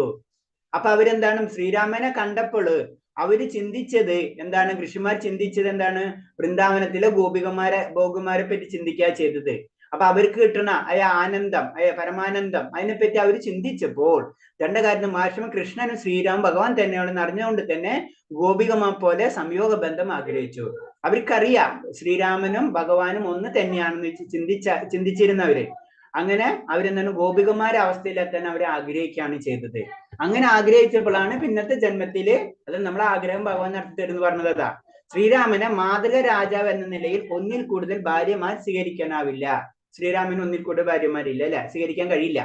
എല്ലാ വിധത്തിലും ഭഗവാനായ ശ്രീകൃഷ്ണന് മാത്രമേ വൃന്ദാവനത്തിൽ തങ്ങളുടെ ആഗ്രഹം സാധിച്ചു തരാനാകൂ എന്ന് അവർക്കറിയാമായിരുന്നു. അതും അവർക്കറിയാം, അവർ ഋഷിമാരുണ്ട്, അറിവുള്ള വ്യക്തികളാണ്. അപ്പൊ അവർക്കറിയാം അടുത്ത ഇതിൽ അവതാരത്തില് ഭഗവാൻ ശ്രീകൃഷ്ണനായിട്ട് വരുന്നു, ശ്രീകൃഷ്ണൻ തങ്ങളുടെ ആഗ്രഹം നിറവേറ്റി തരുമെന്നും. ശ്രീകൃഷ്ണന്റെ രൂപം ശ്രീരാമനേക്കാൾ ആകർഷണമാണെന്ന് അവർ മനസ്സിലാക്കി അല്ലെ, മദനമോഹനൻ അല്ലെ, നമുക്കറിയാം. അപ്പൊ അതാണ് പ്രത്യേകത. ഭഗവാന്റെ സൗന്ദര്യം എന്ന് പറയുന്നത് ശ്രീരാമനേക്കാൾ, രണ്ടും അവതാരാണ്, പക്ഷെ ശ്രീകൃഷ്ണന്റെ ഇതാണ് ആ സൗന്ദര്യമാണ് ആർക്ക്, ശ്രീരാമനേക്കാളും നല്ലത്. പിന്നത്തെ ജന്മങ്ങൾ ശ്രീകൃഷ്ണനെ ബന്ധപ്പെടുന്നതിന് ഗോപിയുമായി തീരാൻ അനുഗ്രഹിക്കുമെന്ന് അവർ പ്രാർത്ഥിക്കുകയും ചെയ്തു. ശ്രീരാമചന്ദ്രൻ മൗനം പാലിച്ചു. ഈ മൗനത്തിന്റെ അർത്ഥം മഹർഷിമാരുടെ അപേക്ഷ അദ്ദേഹം കൈക്കൊണ്ടു എന്നതായിരുന്നു. അങ്ങനെ അവർ പ്രാർത്ഥിക്കുകയാണ് ശ്രീരാമചന്ദ്രമൂർത്തിനോട്. അങ്ങനെ ശ്രീരാമചന്ദ്രമൂർത്തി മൗനം പാലിച്ചു. മൗനം പാലിക്കുക എന്ന് പറഞ്ഞു കഴിഞ്ഞാൽ അവരുടെ അപേക്ഷ അദ്ദേഹം കൈക്കൊണ്ടു. അങ്ങനെയാണ് അവര് പിന്നത്തെ ജന്മത്തില് ഗോപികുമാരായിട്ട് ജനിക്കുന്നത്. അങ്ങനെ അവരുടെ പിൻകാലത്തെ ജന്മത്തിൽ ശ്രീകൃഷ്ണനുമായി സമ്പർക്കം പുലർത്താൻ ശ്രീരാമന്റെ അനുഗ്രഹം ലഭിച്ചു. അങ്ങനെ അവർക്ക് അടുത്ത ജന്മത്തില് അവര് ജന്മം കിട്ടാണ് അല്ലെ ഗോപികന്മാരായിട്ട്. അതാണ് ഗോപികന്മാർ എന്ന് പറഞ്ഞു. നമ്മൾ അതിലെ മുന്നേ പറഞ്ഞു ഗോപികന്മാരും ഗോപന്മാരും എന്നൊക്കെ പറയുന്നത് ഒരു ജന്മം കൊണ്ട് ഭഗവാന്റെ കളിക്കൂട്ടുകാരനായതല്ല. പല ജന്മങ്ങൾ, അനേകായിരം ജന്മങ്ങള് അങ്ങനത്തെ ഭക്തിയുത സേവനങ്ങൾ ചെയ്താണ്. അതിന്റെ ഒരു ചെറിയൊരു ഹിന്റാണ് ഈ പത്മപുരാണത്തിൽ നമുക്ക് പറഞ്ഞു തരുന്നത്. അങ്ങനെയാണ് ഭഗവാന്റെ ഗോപികന്മാരെ അവസ്ഥയിലേക്ക് എത്തുന്നത്. കഴിഞ്ഞ ജന്മത്തിലെ ഋഷിമാരായിരുന്നു, ഈ ജന്മത്തില് ഗോപികന്മാരായിട്ട് മാറുകയാണ് ചെയ്യുന്നത്. ഈ അനുഗ്രഹത്തിന്റെ ഫലമായി അവരൊക്കെ ഗോകുലത്തിലെ ഗോപികന്മാരുടെ ഗർഭത്തിൽ ജന്മമെടുത്തു. അങ്ങനെ ആ കാലഘട്ടത്തിൽ ഗോലോക വൃന്ദാവനത്തിൽ സന്നിധനായിരുന്ന കൃഷ്ണനുമായിട്ടുള്ള ചങ്ങാതിത്തിന് അവർ ആഗ്രഹപ്രകാരം അവസരമുണ്ടായി. അങ്ങനെയാണ് അവർക്ക് അത് കിട്ടിയത്. കൃഷ്ണനുമായ സംയോഗത്തിൽ ഏർപ്പെടാൻ പാകത്തിൽ അതീന്ദ്ര വികാരം സൃഷ്ടിച്ച് മനുഷ്യരൂപത്തിലുള്ള ജന്മം പൂർണ്ണമാക്കി തീർക്കാൻ അവർക്കത് സാധിക്കുകയും ചെയ്തു. അവർക്കത് പരിപൂർണമാവുകയും ചെയ്തു. കാരണം ഭഗവാൻ അവർക്ക് ലഭിക്കുകയാണ് ചെയ്തത്. അത് പത്മപുരാണത്തിനുള്ള ഒരു കാരണമാണ്. അപ്പൊ ഇതിൽ നിന്ന് ഈ പോയിന്റിൽ നമുക്ക് മനസ്സിലാവുന്നത് ഋഷിമാർക്ക് പോലും അത്ര ജന്മങ്ങൾ എടുത്തതിന് ശേഷം മാത്രമേ അവർക്ക് ആ ഗോപികുമാര അവസ്ഥയിലേക്ക് അവർക്ക് എത്താൻ പറ്റുന്നത്.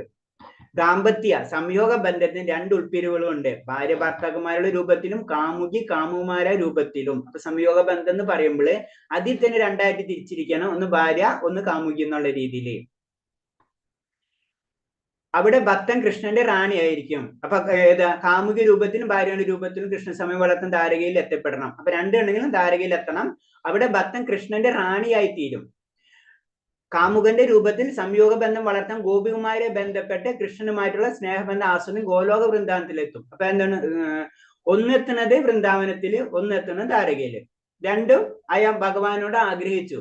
അതാണ് പ്രത്യേകത. അത് സംയോഗ ബന്ധത്തിന് വേണ്ടി ആഗ്രഹിച്ചു കഴിഞ്ഞാൽ രണ്ട് രീതിയിൽ ആഗ്രഹിക്കാം. ഒന്നില്ലെങ്കിൽ റാണിമാരുടെ രൂപത്തില്, അല്ലെങ്കിൽ ഗോപിമാരുടെ രൂപത്തിൽ. ഗോപിമാരുടെ രൂപത്തിൽ ആഗ്രഹിച്ചു കഴിഞ്ഞാൽ വൃന്ദാവനത്തിനും, അതേപോലെ തന്നെ റാണിമാരെ രീതിയിൽ ആഗ്രഹിച്ചു കഴിഞ്ഞാൽ അവര് എവിടെ ദ്വാരകയിലും എത്തുകയാണ് ചെയ്യുന്നത്. ഗോപികുമാരുടെയോ റാണിയുടെയോ മറ്റുള്ളവരുടെയോ സംയോഗ ബന്ധം സ്ത്രീകൾക്ക് മാത്രമുള്ളതല്ലെന്ന് ശ്രദ്ധിക്കേണ്ട കാര്യമാണ്. ദണ്ഡകാരണ്യത്തിലെ ഋഷിമാരുടെ കാര്യത്തിലെ പോലെ പുരുഷന്മാർക്കും ബന്ധം വികസിപ്പിക്കാവുന്നതാണ്. അപ്പൊ അത് സ്ത്രീ പുരുഷ എന്നുള്ള ഭേദമില്ല, ശരീരത്തിന് മാത്രമാണ് സ്ത്രീ പുരുഷം, അത് കഴിഞ്ഞതൊന്നുമില്ല. അതിനൊരു ഉദാഹരണമാണ് പത്മപുരാണത്തിൽ നിന്ന് ഋഷിമാരെ പറ്റി പറഞ്ഞു തരുന്നത്. നമുക്ക് സംയോഗം ആഗ്രഹിക്കുകയും ഗോപിമാരുടെ കാലടിപ്പാടുകൾ പിന്തുടരുകയും ചെയ്യുന്നയാൾ ഭഗവാന് സമ്പർക്കത്തിന് ദ്വാരകയിൽ പ്രത്യക്ഷപ്പെടുകയും ചെയ്യുന്നു. അങ്ങനെയാണ് ദ്വാരകയിലായാലും അല്ലെങ്കിൽ വൃന്ദാവനത്തിലായാലും അവർ എത്തിച്ചേരുന്നത്. പിന്നെ അടുത്ത ഭാവം കൃത്യഭാവം അല്ലെങ്കിൽ സുഹൃത്ത് ഭാവം. പിന്നെ അടുത്ത രണ്ട് ഭാവങ്ങളാണ്. ഒന്ന് നമുക്കറിയാം വാത്സല്യ രസം, മറ്റൊന്ന് പറഞ്ഞാൽ സംയോഗം അല്ലെ, ഗോപികുമാരുടെയും അല്ലെങ്കിൽ റാണിമാരൊക്കെ പറ്റിയാണ്. ഇത് സുഹൃത്ത് ഭാവം അല്ലെങ്കിൽ പിതൃഭാവം. ഈ ഭാവത്തിൽ ആ പ്രേമത്തിലേക്ക് കടന്നു, അതാണ് സ്വാത്മജ്യോതിതമായ പ്രേമം എന്ന് പറഞ്ഞത് അല്ലെ. അത് അവിടെ പിന്നെ ഇവിടെ നിയമങ്ങളൊന്നുമില്ല. ഇപ്പൊ യശോദമാക്ക് അല്ലെങ്കിൽ യശോദറാണിക്ക് ഇതൊന്നും ചിന്തയില്ല, ഭഗവാൻ വലിയ പുരുഷനാണെന്നോ അല്ലെ അങ്ങനൊന്നുമില്ല. വാത്സല്യ രസമാണ് നന്ദഗോപാലം. ഇതിനും ആ പ്രേമഭാവത്തിലേക്ക് കടക്കണമെങ്കിൽ കുറെ കടമ്പുകൾ കടന്നതിന് ശേഷമാണ് നമ്മൾ ആ പ്രേമത്തിൽ എത്തിക്കഴിഞ്ഞാൽ വീണ്ടും അതിൽ തിരിവുണ്ട്. അതിൽ ഏത് വേണമെങ്കിൽ നമുക്ക് സെലക്ട് ചെയ്യാം. പിതൃഭാവത്തിലോ സുഹൃഭാവത്തിലോ കൃഷ്ണനേക്ക് ആകർഷിക്കപ്പെടുന്ന ഭക്തന്മാർ നന്ദ മഹാരാജാവിന്റെയോ സുബലന്റെയോ കാലടിപ്പാടുകൾ പിന്തുടരണം. നന്ദൻ ശ്രീകൃഷ്ണന്റെ വളർത്തച്ഛനാണ്. ബ്രജഭൂമിയിൽ ശ്രീകൃഷ്ണന്റെ ഉറ്റ സുഹൃത്താണ് സുബലൻ. അപ്പൊ സുബലൻ എന്ന് പറഞ്ഞു കഴിഞ്ഞാൽ സുഹൃത്ത്. പിന്നെ നന്ദ മഹാരാജ എന്ന് വെച്ച് കഴിഞ്ഞാൽ പിതാവ് അല്ലെ. അപ്പൊ അതേ രീതിയിൽ ആഗ്രഹിക്കുക, അപ്പൊ അവർക്ക് അതേ രീതിയിൽ ലഭിച്ചിരിക്കും. പക്ഷെ എന്താണ്, പ്രേമഭക്തിയിലേക്ക് എത്തണം, അവിടേക്ക് കടക്കണം. ഭഗവാന്റെ പിതാവോ സുഹൃത്തോ ആയിത്തീരാനുള്ള കാര്യത്തിന് രണ്ട് മാർഗങ്ങളുണ്ട്. അതിന് രണ്ട് മാർഗങ്ങളുണ്ട് എന്നാ പറയുന്നത്. പ്രത്യക്ഷത്തിൽ തന്നെ ഭഗവാന്റെ പിതാവാകാൻ ശ്രമിക്കുക എന്നതാണ് ഒന്ന്. മറ്റൊന്ന് നന്ദനെ പോലെ കൃഷ്ണന്റെ പിതാവായി തീരുക എന്ന ആദർശം വെച്ച് പുലർത്തുകയാണ്. ഇതിൽ ആദ്യത്തെ പൊതുവെ സ്വീകരിക്കപ്പെടുന്നില്ല. അത്തരമൊരു സിദ്ധാവിശേഷം നിർവിക്തവാദികളുടെ കാര്യത്തിൽ ദുഷിച്ചു പോയെന്ന് വരാം. മായാവാദികൾ, അതായത് അദ്വൈതവാദികൾ തങ്ങൾ തന്നെ കൃഷ്ണനാണെന്ന് കരുതുന്നു. അക്കണക്കിന് ഒരാൾ സ്വയം നന്ദ രാജ മഹാരാജാന്ന് കരുതിയാൽ തുടങ്ങിയാൽ അവരുടെ പിതൃ സ്നേഹം മായാവാദ ദർശനം കൊണ്ട് തന്നെ കളങ്കിതമായി തീരും. അതൊരു കമ്പാരിസൺ മാത്രമാണ് പറഞ്ഞത്.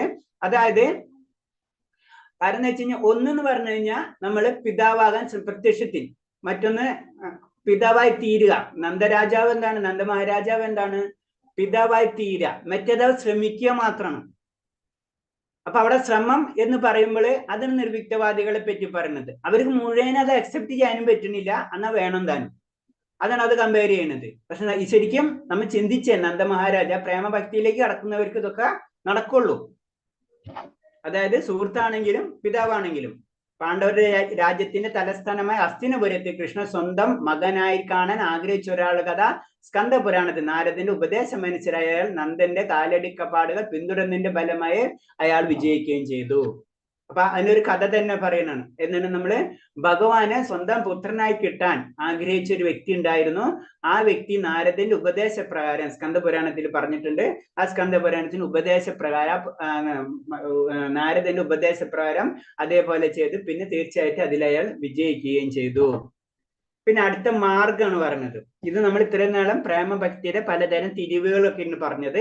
ഇനി അടുത്ത് വരുന്ന പുഷ്ടിമാർഗം.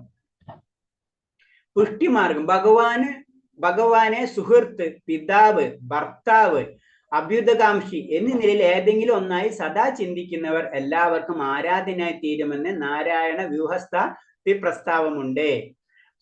അതായത് ഭഗവാനെ നമുക്ക് ഏത് രീതിയിലും ആഗ്രഹിക്കാം അല്ലെ. ഭഗവാനെ സുഹൃത്തായിട്ട് കാണാം, പിതാവായിട്ട് കാണാം, ഭർത്താവായി കാണാം, നമുക്ക് വേണ്ടി അഭ്യുതകാംക്ഷ അല്ലെ, നമുക്ക് വേണ്ടി എല്ലാം ചെയ്യുന്നത്. ഏതെങ്കിലും എന്നീ നിലയിൽ ഏതെങ്കിലും ഒന്നായി സദാ ചിന്തിക്കുന്നവർക്ക് എല്ലാവരും ആരാധനായി തീരുമെന്ന് നാരായണ. അതായത് അങ്ങനെ ചിന്തിച്ചു കഴിഞ്ഞാൽ എന്താണ്, അപ്പോൾ നമ്മളെ സ്മരണ ആ അവസ്ഥയിലേക്ക് നമ്മൾ എത്തിക്കഴിഞ്ഞ് അപ്പൊ അതിന്റെ ബെനിഫിറ്റ് നമുക്ക് കിട്ടിയിരിക്കും.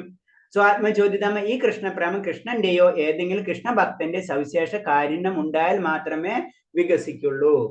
അടുത്തത് ഈ പ്രേമഭക്തിയിലേക്ക് കടന്നു കഴിഞ്ഞാല് പുഷ്ടിമാർഗം എന്ന് പറഞ്ഞ എന്താണ്, നമുക്കിത് ആഗ്രഹമുണ്ട് എന്ന് പറഞ്ഞിട്ട് കാര്യമില്ല. അതിന് അവിടെ എത്തുമ്പോൾ എന്താണ്, അവിടെ കുറച്ച് കാര്യങ്ങളുണ്ട്. അതിലെന്താ ഏറ്റവും ഇമ്പോർട്ടന്റ്, ഒന്ന് കൃഷ്ണന്റെ ഭക്തന്റെയോ കാരുണ്യം ഗുണം വേണം അവിടെ എത്തുമ്പോ. കാരണം അത്ര ക്രീം ലെയറിലേക്കാണ്. നമ്മളെ വീട്ടിലേക്ക് ഒരു വ്യക്തി കയറി കഴിയുമ്പോ അപ്പൊ അത്രയും പേരെ നമ്മൾ ഗേറ്റ് കീപ്പർ ഉണ്ടാവും, വേറെ വ്യക്തികൾ ഉണ്ടാവും, അങ്ങനെയൊക്കെ ഉണ്ടാവും അല്ലെ.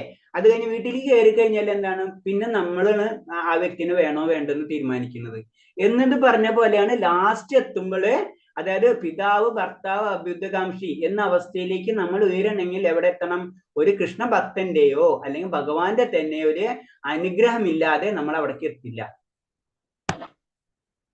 ഭക്തിയുടെ സേവനത്തിന് ഈ പ്രക്രിയ പുഷ്ടി മാർഗം എന്ന് പറയുന്നുണ്ട്. പുഷ്ടി എന്നാൽ പറഞ്ഞ പോഷണം, മാർഗം എന്നാൽ വഴി. ഇത്തരം മനോഭാവത്തിന്റെ വികസനം ഏറ്റവും ഉന്നത ശ്രേണിയുള്ള ഭക്തി സേവനത്തെ പുഷ്ടിപ്പെടുത്തുന്നു.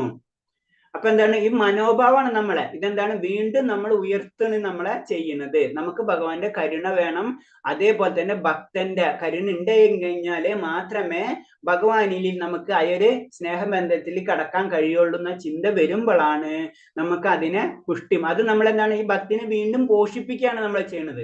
അതിന് പറയുന്ന പുഷ്പമാർഗം. അതെന്താണ്? അത് ഉന്നത മനോഭാവത്തിലുള്ള വികസനം, ഏറ്റവും ഉന്നത ശ്രേണിയുള്ള ഭക്തി സേവനത്തെ പുഷ്ടിപ്പെടും. വീണ്ടും നമ്മൾ ഉയർത്തിക്കൊണ്ടിരിക്കുകയാണ് അതൊക്കെ ചെയ്യുന്നത്.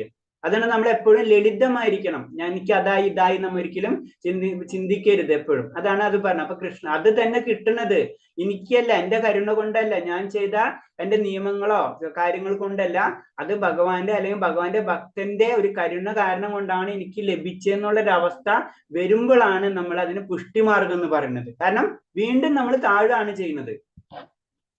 അതുകൊണ്ട് ഇതിനെ പോഷണത്തിന്റെ പാത അഥവാ പുഷ്ടിമാർഗം എന്ന് വിളിക്കുന്നത്. വൈഷ്ണവബന്ധത്തിലുള്ള വിഷ്ണു സ്വാമി വിഭാഗത്തിൻ്റെതായ വല്ലഭ സമ്പ്രദായം കൃഷ്ണനെ ആരാധിക്കുന്നത് പുഷ്ടിമാർഗത്തിലാണ്. ഗുജറാത്തികൾ പൊതുവെ പുഷ്ടിമാർഗത്തിന്റെ കീഴിൽ ബാലകൃഷ്ണന്റെ ഭാവത്തിൽ കൃഷ്ണനെ ആരാധിക്കുന്നത്. അപ്പൊ ആ പുഷ്ടിമാർഗത്തിന്റെ പറയുന്നത് ഇങ്ങനെ നമ്മൾ പറഞ്ഞില്ല, പലതരം സമ്പ്രദായങ്ങൾ ഉണ്ടെന്നാണ്. വൈഷ്ണവ രീതി തന്നെ പലതരം സമ്പ്രദായം, അതിലൊരു സമ്പ്രദായമാണ് വല്ലഭ സമ്പ്രദായം. അപ്പൊ വല്ലഭ സമ്പ്രദായത്തില് പറയുന്ന പ്രത്യേകിച്ച് ഗുജറാത്തികൾ അവര് ഭഗവാനെ ആരാധിക്കുന്ന ബാലകൃഷ്ണ ഭാവത്തിലാണ് ആരാധിക്കുന്നത്. അപ്പൊ എന്താണ് അത്? ഇത് തന്നെ വല്ലഭ അതിലും എന്താണ് ഭഗവാന്റെ കരുണ ആ സമ്പ്രദായത്തില് അൾട്ടിമേറ്റ് നിൽക്കുന്നത് എന്താണ്? ഭഗവാന്റെ കരുണ ഇല്ലാതെ എനിക്കൊന്നും ചെയ്യാൻ കഴിയില്ല എന്നൊരവസ്ഥ എന്ന് പറഞ്ഞു. അതിന് ബാലകൃഷ്ണ ഭാവത്തിൽ കൃഷ്ണനെ ആരാധിക്കുന്നത് എന്ന് പറയുന്നത്. ഹരേ കൃഷ്ണ. അപ്പൊ നമ്മളിത് മെയിൻ ആയിട്ട് പറഞ്ഞത് സിമ്പിൾ ആണ്. സ്വാത്മചോദിതമായിട്ടുള്ള ഇനി അഡീഷണൽ ആയിട്ട് കുറച്ചും കൂടെ ഡീറ്റെയിൽ ആയിട്ട് പറഞ്ഞു തരുന്നുണ്ട്. അതിൽ പറഞ്ഞു വന്നത് ആദ്യത്തെ എന്താണ് ഗോപികന്മാരെയും ഗോപന്മാരെ പറ്റിയിട്ടുള്ള കാര്യങ്ങളാണ്. അപ്പൊ അതിലേക്ക് നമുക്ക് ഏത് രീതിയിൽ വേണമെങ്കിലും എത്താം. പക്ഷെ ഗോപിമാരും ഗോപന്മാരും എന്ന് പറഞ്ഞാൽ സ്ത്രീ പുരുഷ ബന്ധമൊന്നുമില്ല. പിന്നെ നമ്മൾ ഈ സിദ്ധപ്രണാണി എന്ന് പറഞ്ഞ ഒരു കൂട്ടുകാരുണ്ട്. വെറുതെ അനുകരിച്ചുകൊണ്ടൊന്നും നമ്മൾ എവിടെ എത്തൂല. ഭഗവാന്റെ ഒരു കാരുണ്യം ഇല്ലാതെ നമുക്ക്, അല്ലെങ്കിൽ ഭക്തന്റെ ഒരു കാരുണ്യം ഇല്ലാതെ നമുക്ക് എത്തില്ല.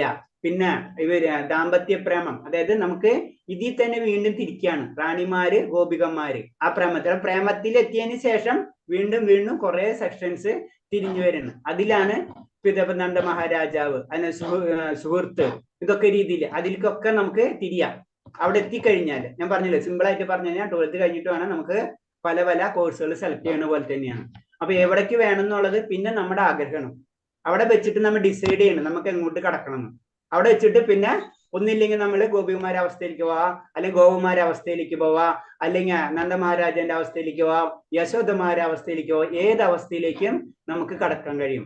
കാരണം അതിനൊരു ഉദാഹരണമാണ് എന്താണ് ദണ്ഡകാരണ്യത്തിലെ മഹർഷിമാർക്ക്. അവര് ആ പൊസിഷനിൽ എത്തിക്കഴിഞ്ഞു. മഹർഷിമാര് അവര് ആ വനത്തില് തപസ് ചെയ്ത് അല്ലെങ്കിൽ ആ നിയമക തത്വങ്ങളൊക്കെ പരിശീലിച്ചു കൊണ്ടിരിക്കുന്ന വ്യക്തികളാണ്. അവർക്ക് ആഗ്രഹം ശ്രീരാമചന്ദ്രമൂർത്തിനെ കണ്ടപ്പോൾ അപ്പോഴാണ് അവർക്ക് ഈ ജന്മത്തിൽ നടക്കില്ല, ഒരു ജന്മം കൊണ്ടൊന്നും നമുക്ക് നേടാൻ കഴിയില്ല എന്ന് പറഞ്ഞത്. അവർക്ക് അടുത്ത ജന്മം വരും. ഇത്രയും വലിയ സന്യാസി വര്യന്മാർക്കും അടുത്ത ജന്മം വേണ്ടി വന്നു എന്തിനും ഗോപികന്മാരെ അവസ്ഥയിലേക്ക് കടക്കാൻ വേണ്ടി. അങ്ങനെ അവർക്ക് ആ ആഗ്രഹം നിലനിന്ന കാരണം കൊണ്ട് അവർ ഗോപിമാരെ അവസ്ഥയിലേക്ക് പിന്നത്തെ ജന്മത്തിൽ ഭഗവാനായിട്ട് കിട്ടാണ്. അങ്ങനെ അവര് പരിപൂർണത ആവുന്നത്. ഓക്കെ,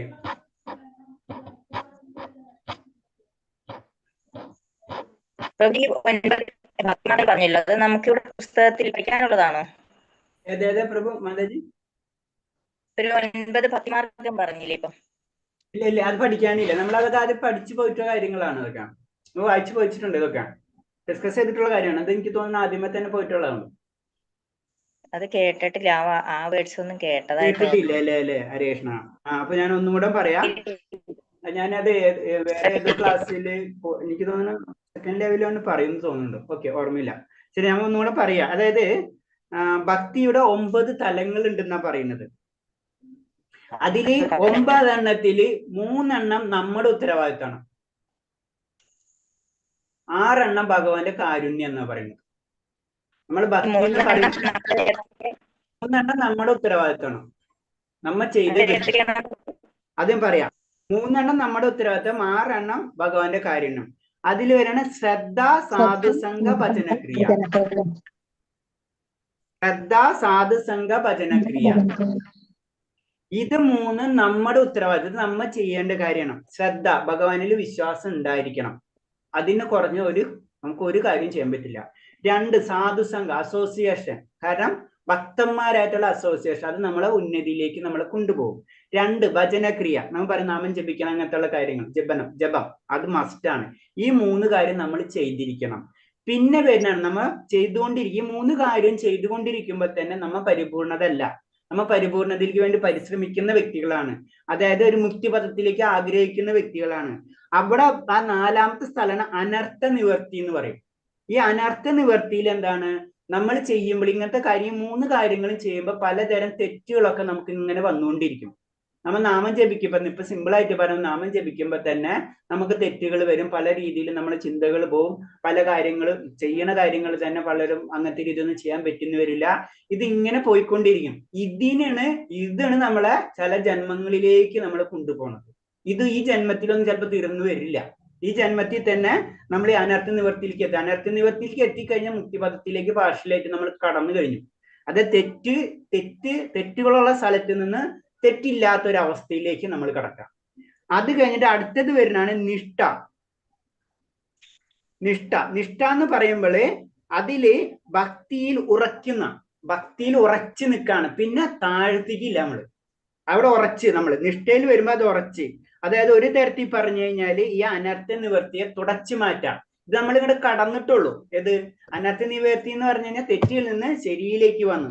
പിന്നെ ശരിയിൽ തന്നെ നമ്മൾ നിൽക്കാം, പിന്നെ താഴൂല. അതിൽ പിടിച്ചു നിൽക്കണം നമ്മൾ. അതാണ് നിഷ്ഠ എന്ന് പറഞ്ഞത്. അത് കഴിഞ്ഞ് രുചി എന്ന് പറയുമ്പോ എല്ലാത്തിലും നമുക്ക് ടേസ്റ്റ് വരും. ഭഗവാന്റെ കാര്യങ്ങൾ ചെയ്യാനൊക്കെ എല്ലാത്തിനും ഒരു ടേസ്റ്റ് വരും. അപ്പൊ പിന്നെ ടേസ്റ്റ് വന്നാലോ പിന്നെ നമ്മൾ അത് പോരോ? ഇല്ല. അത് നമ്മൾ പിടിച്ചു നിൽക്കാണ് നമ്മൾ ചെയ്യുന്നത്. പിന്നെ എന്താണ് ടേസ്റ്റ്, രുചി. 6ാമത്താണ് രുചി വരും നമുക്ക്. പിന്നെത്താണ് ആസക്തി. രുചി വന്നു കിട്ടി കഴിഞ്ഞ് പിന്നെ ആസക്തി, അല്ലെ? നമ്മൾ ഏതെങ്കിലും ടേസ്റ്റ് നല്ല സാധനം നമ്മൾ കഴിച്ചുകൊണ്ടിരിക്കുന്നത്, പിന്നെ അതില്ലാണ്ട് നമുക്ക് പറ്റാത്ത ഒരു അവസ്ഥ വരും, ആസക്തി വരും. ആസക്തി വന്നു കഴിഞ്ഞിട്ടാണ് പിന്നെ ലവ്, ഭാവം. ഈ ഭാവാവസ്ഥയിൽ എത്തിക്കഴിയുമ്പോഴാണ് നമ്മളെ പിന്നെ ആര് വിടുന്നത്? മായാദേവി വിടുക. പിന്നെ ഭാവാവസ്ഥയിലെത്തി. അവിടെ എത്തിക്കഴിഞ്ഞാല് ഭഗവാൻ എന്നുള്ള അവസ്ഥ, ഭഗവാന്റെ പാർശ്വ അവസ്ഥയിലേക്ക് നമ്മൾ എത്തും. അവിടെ എത്തുമ്പോൾ നമുക്ക് രോമാഞ്ചം, അതായത് ശരിക്കും അതീന്ദ്ര അവസ്ഥയിലേക്ക് നമ്മൾ കടക്കുകയാണ് ചെയ്യുന്നത്. അതീന്ദ്ര അവസ്ഥയിലേക്ക് കടന്നു കഴിഞ്ഞിട്ട് ലാസ്റ്റ് എത്തുന്ന അവസ്ഥയാണ് പ്രേമം. അതാണ് പ്യൂർ ലവ് ഓഫ് കൃഷ്ണ എന്ന് പറയുന്നത്. അവിടെ സ്നേഹം മാത്രമുള്ളൂ. അവിടെ എത്തുമ്പോ ആദ്യത്തെ ലെവലിൽ തന്നെ മായ വിട്ടു തുടങ്ങും. 9ാമത്തെ ലെവലിൽ നമ്മൾ കടന്നു കഴിഞ്ഞാൽ പിന്നെ അവിടെ എത്തിക്കഴിഞ്ഞാൽ പിന്നെ മായ ഒന്നും പിടിക്കേണ്ട ആവശ്യമില്ല. പിന്നെ നമ്മളെ ചോയ്സുകളാണ്. ഇപ്പൊ നമ്മൾ പറഞ്ഞ പോലെ ഇതിലുള്ള ചോയ്സുകൾ നമുക്ക് ഏത് ഭാവത്തിലേക്ക് നമുക്ക് കയറിക്കൂടാൻ പറ്റും. ഇതാണ് അതിന്റെ ഒരു അവസ്ഥ. ഞാൻ എടുത്തെന്ന് വിചാരിച്ചു ഏതെങ്കിലും പോയിന്റ്സിലൊക്കെ പോയിട്ടുണ്ടാവും. ഓക്കെ, ഹരേ കൃഷ്ണ. ഇത് മാതാജിയുടെ ക്ലാസ്സിൽ പറഞ്ഞു തന്നെ. ഏതെങ്കിലും ക്ലാസ്സിലൊക്കെ നിങ്ങൾ കേട്ടിട്ടുണ്ടാവും വിചാരിച്ചാൽ. ശരി. കേൾക്കാത്തവർക്ക് വേണ്ടിയിട്ടില്ല. ഓക്കെ, അപ്പൊ ഇത്തരം പറഞ്ഞാൽ വേറെ എന്തെങ്കിലും സംശയം ഉണ്ടോ? എനിക്കൊരു സംശയം ഉണ്ടായിരുന്നു, പക്ഷെ അതൊരു വലിയ പുസ്തകമില്ലാതിരുന്നോണ്ട് നമ്മൾക്ക് അറിയാതിരുന്നത്. ജനാർദ്ദനൻ പ്രഭു പറയൂ. പ്രഭു, വലിയ ക്വസ്റ്റ്യൻ ആണോ? അല്ല, അതെന്ന് പറഞ്ഞാൽ ഈ ശ്രീകൃഷ്ണന്റെ അച്ഛനും അമ്മയുമായിട്ട് അവർ വരാനുള്ള എന്തെങ്കിലും എന്തോ റീസൺ ഉണ്ട് തോന്നുന്നു. എന്താണെന്ന് പറഞ്ഞുതരാമോ? എനിക്കത് പെട്ടെന്ന് ഓർമ്മയില്ല. ഉണ്ട് അതിന്റെ ഒരു പല ജന്മങ്ങളിലും അത് തപസ് ചെയ്തിട്ട് അവർക്ക് വരം കിട്ടിയിട്ട് അങ്ങനെയാണ് അത് വരുന്നത്. അതിന്റെ പിറകിൽ വലിയൊരു കഥയുണ്ട്. ചെറിയ കഥയല്ല അത്. അതൊന്ന് പറ്റും.